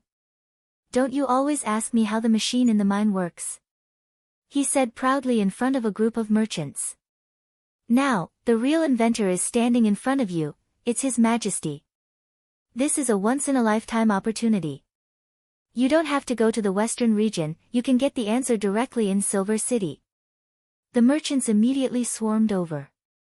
"Your Majesty, can you tell us why it's so strong? I don't know if you're willing to sell more of the rail system. Diamond's Chamber of Commerce is looking forward to cooperating with Neverwinter. Your Majesty, do you still remember the Swift Sail Association? 2 years ago, we provided you with several sailboats to transport refugees from the eastern region. In terms of trade strength, we're definitely one of the best chambers of commerce in the central region.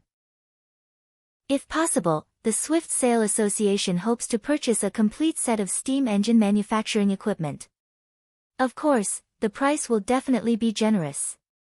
Thinking of the good news that the female merchant Marjorie had revealed to him, Roland did not know whether to laugh or cry. Hogg will bring a large number of merchants to the western region. He did not expect that he would be the first one to arrive. If the rest of Grey Castle was like Silver City, how wonderful the world would be. After finally satisfying the curiosity of the merchants, he finally found a chance to be alone with the old castellan. The two walked through the hall and onto the balcony where the evening breeze blew, temporarily isolating the hustle and bustle of the banquet behind them. Roland held a glass of wine and looked down at the city under the night sky for a while before saying, "Don't you feel it's a pity to hand over the enfeoffment just like that? I've never really owned it, so what's there to feel pity about?" Earl William smiled.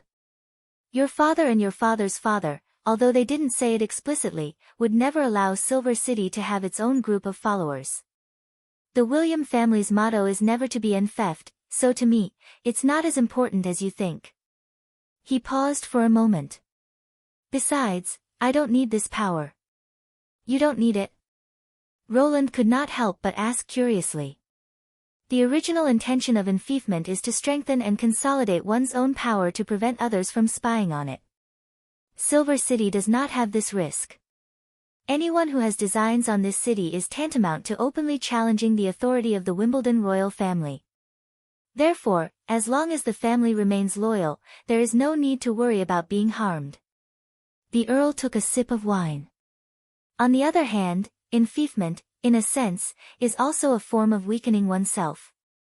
It divides the resources that originally belonged to oneself to others in exchange for the latter's loyalty. Rather than letting these resources be in the hands of others, I prefer to manage it myself. Do you know how much the output of Silver City has increased in the past 20 years? Roland shook his head. A full 16 times. For this, I have invested most of my energy. The old castellan said in high spirits. In the beginning, it was only an open-air silver mine. Now, there are more than 10 types of mineral veins.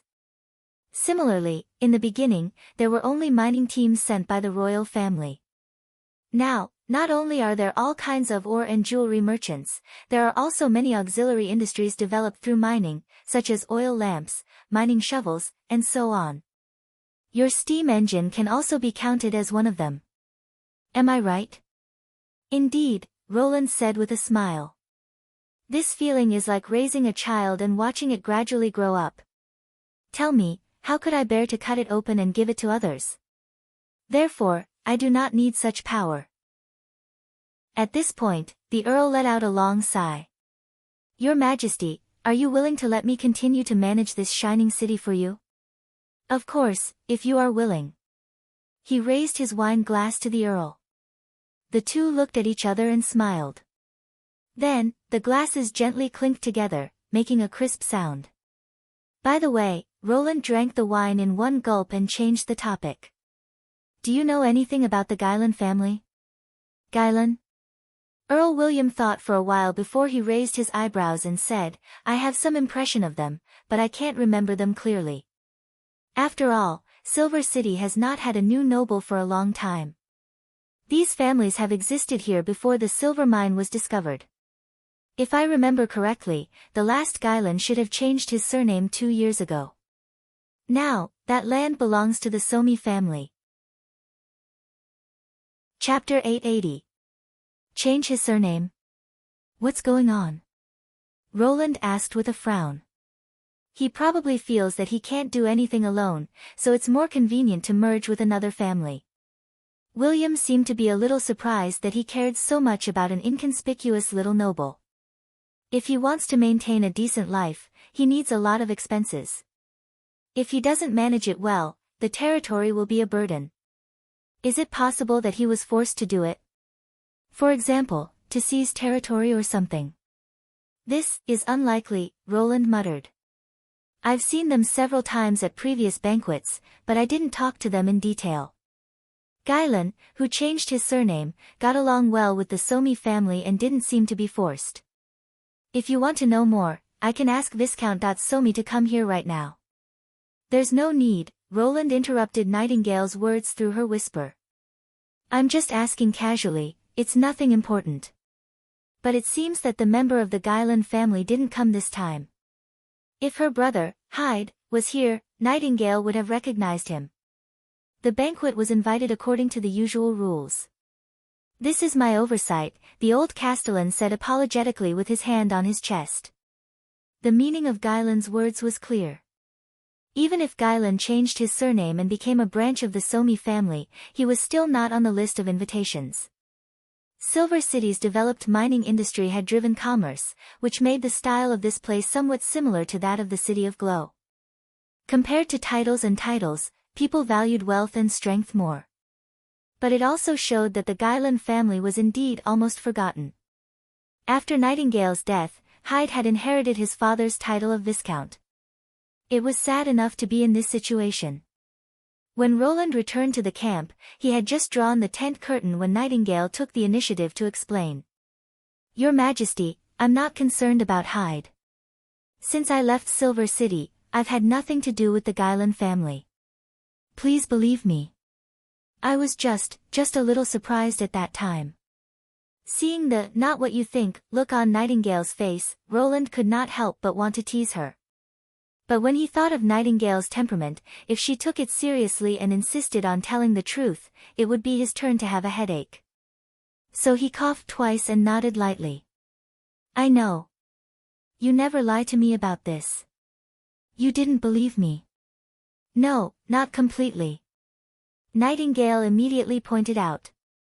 "Oh, no, I was a little joking," but her ability detected it. Roland could only take a deep breath and get rid of the distracting thoughts in his mind. He looked into her eyes and said seriously, "I believe in you." This time it was Nightingale's turn to feel uncomfortable. She blushed and looked away unconsciously. "I was really just surprised. It has nothing to do with the person who betrayed me." Although Roland wanted to say that it was normal for him to care about it, it was better for him to play along. "What are you surprised about?" "The Somis used to have a good relationship with my father," Nightingale said in a low voice. "After my father passed away, they came to visit me in old Guyland's mansion. But when he found out that I was a witch, old Guyland forbade me from seeing them again. I didn't expect that Viscount Somi would accept Hyde as a member of the family. This is really surprising." "I see." Roland, who had lived in this world for many years, immediately understood what she meant. If the two families really had a good relationship, Viscount Somi should have helped her brother rebuild the family after old Guyland's death. This was not uncommon in the stories of the nobles. The fallen heir would make a comeback with the help of others and repay them with several times the wealth, or even marry their descendants. These were all stories that people loved to talk about. But it was not the same for the only heir to change his surname. This meant that the Guyland family would be completely severed, and the title of Viscount would not be passed on. Now that Roland had decided to take back all the enfeoffment power, it did not matter whether he was a noble or not. However, from the perspective of the traditional nobles, this was more serious than seizing wealth. It did not seem like something that a family with a good relationship would do. "If you think it's strange, you can go and check it out." Roland sat back at the desk and spread out a stack of parchment papers.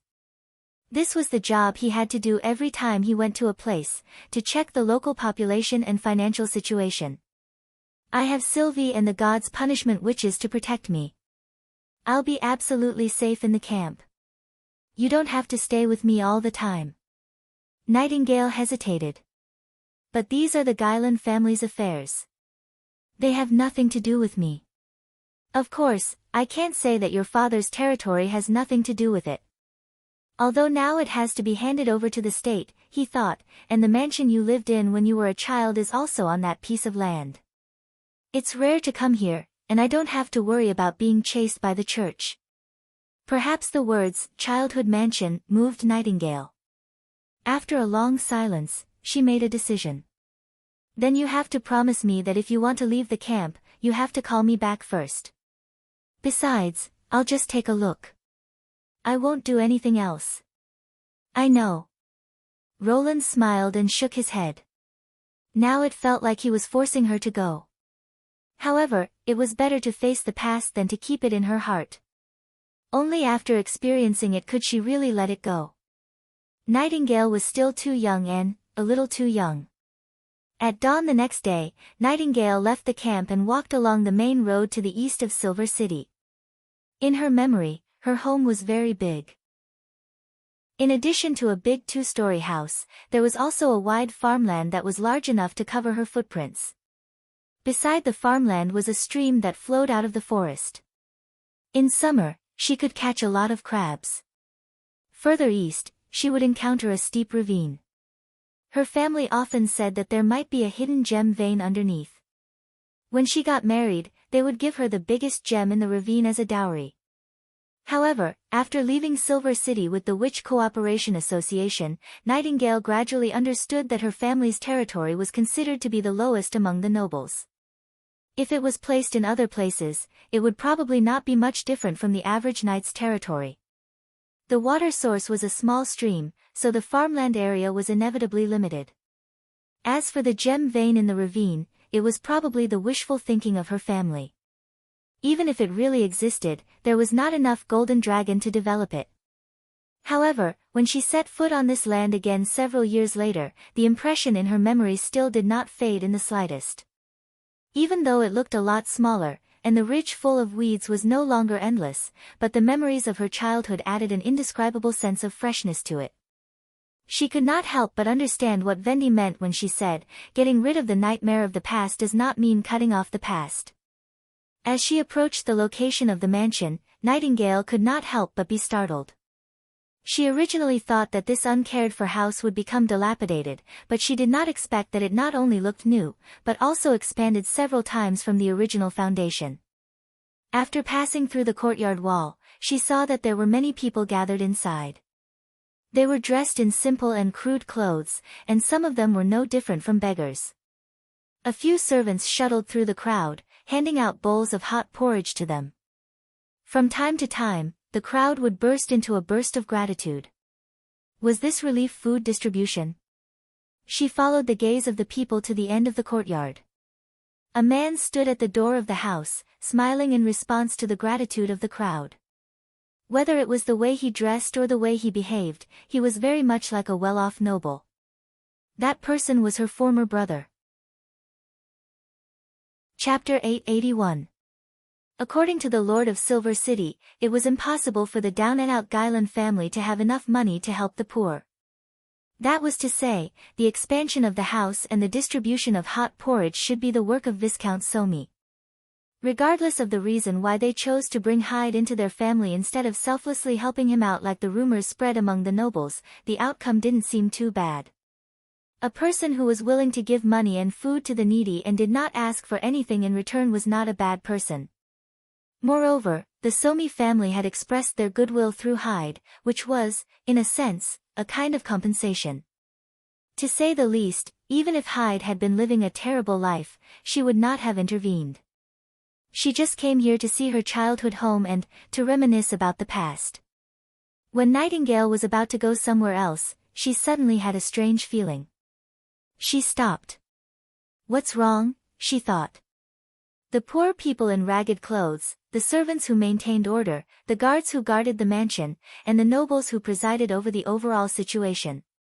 She glanced around the courtyard again and could not help but frown. Hyde did not wear a god's stone of retaliation, not even the worst kind.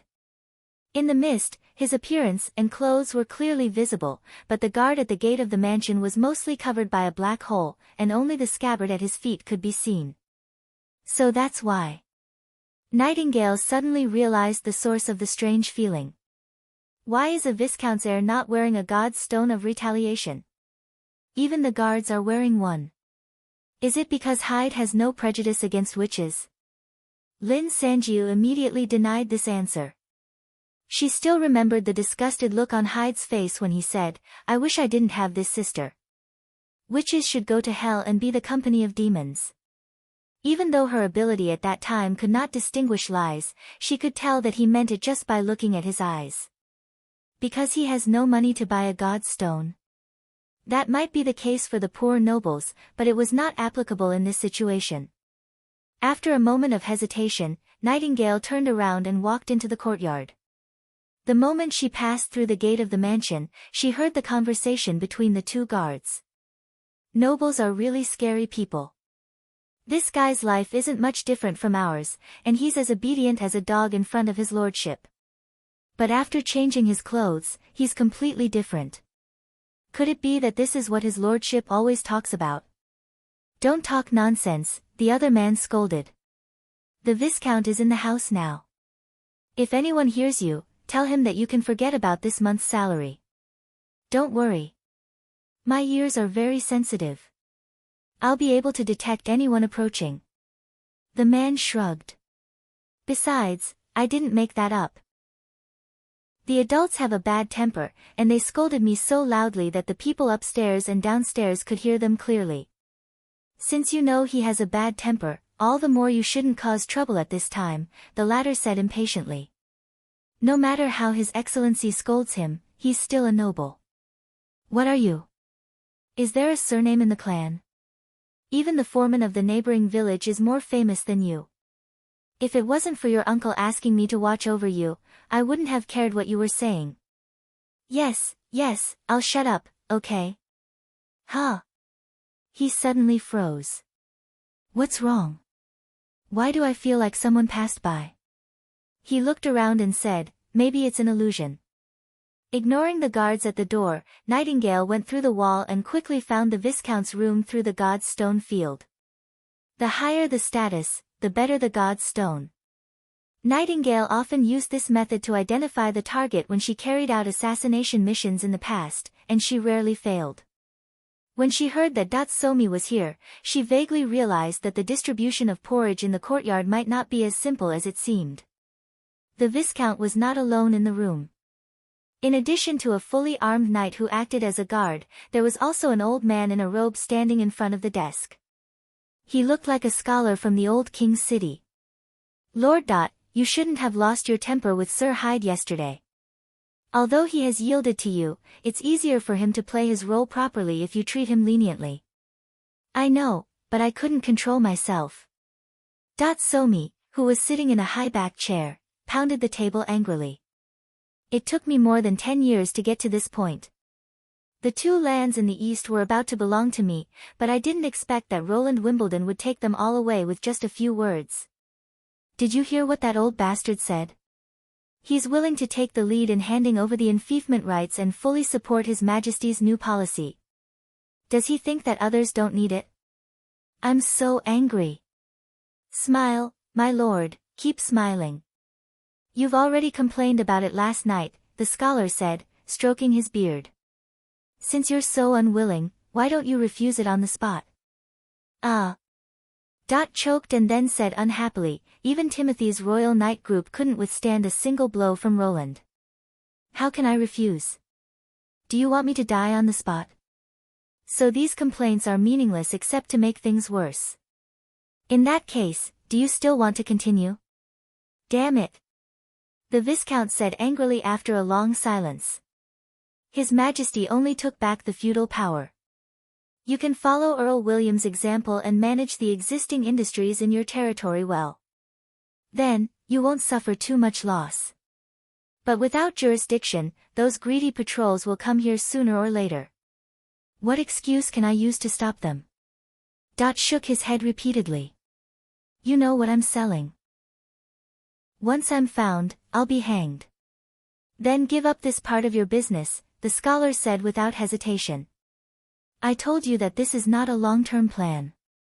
Now that you've accumulated enough capital and the church has completely lost its control, you can focus on the regular business.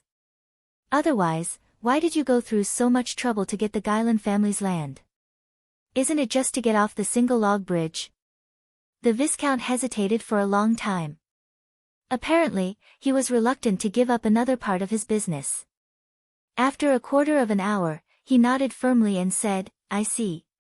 This will be the last time. When Hyde is done, I'll talk to him personally. Don't stop abruptly, lest you arouse suspicion. It's okay to put it up for a while longer. You just need to tell them not to come back for more goods. Okay, I'll do as you say. After deciding to give up the unstable business mentioned by the scholar, completely relaxed. He leaned back in his chair and laughed. The 2 from the Guyland family must have no idea what they missed. In that case, I have no choice but to accept it. I'm afraid that Hyde still thinks his parents died in a refugee riot. Ha ha ha. You're tuning in to the Blissful Bookshelf YouTube channel. We're so grateful for your support, and don't forget to subscribe to join us on this incredible journey through captivating stories. Your generosity through donations truly makes a world of difference, as it's the primary source of revenue that allows me to expand and enhance this channel for you. Thank you from the bottom of my heart for being a part of this adventure.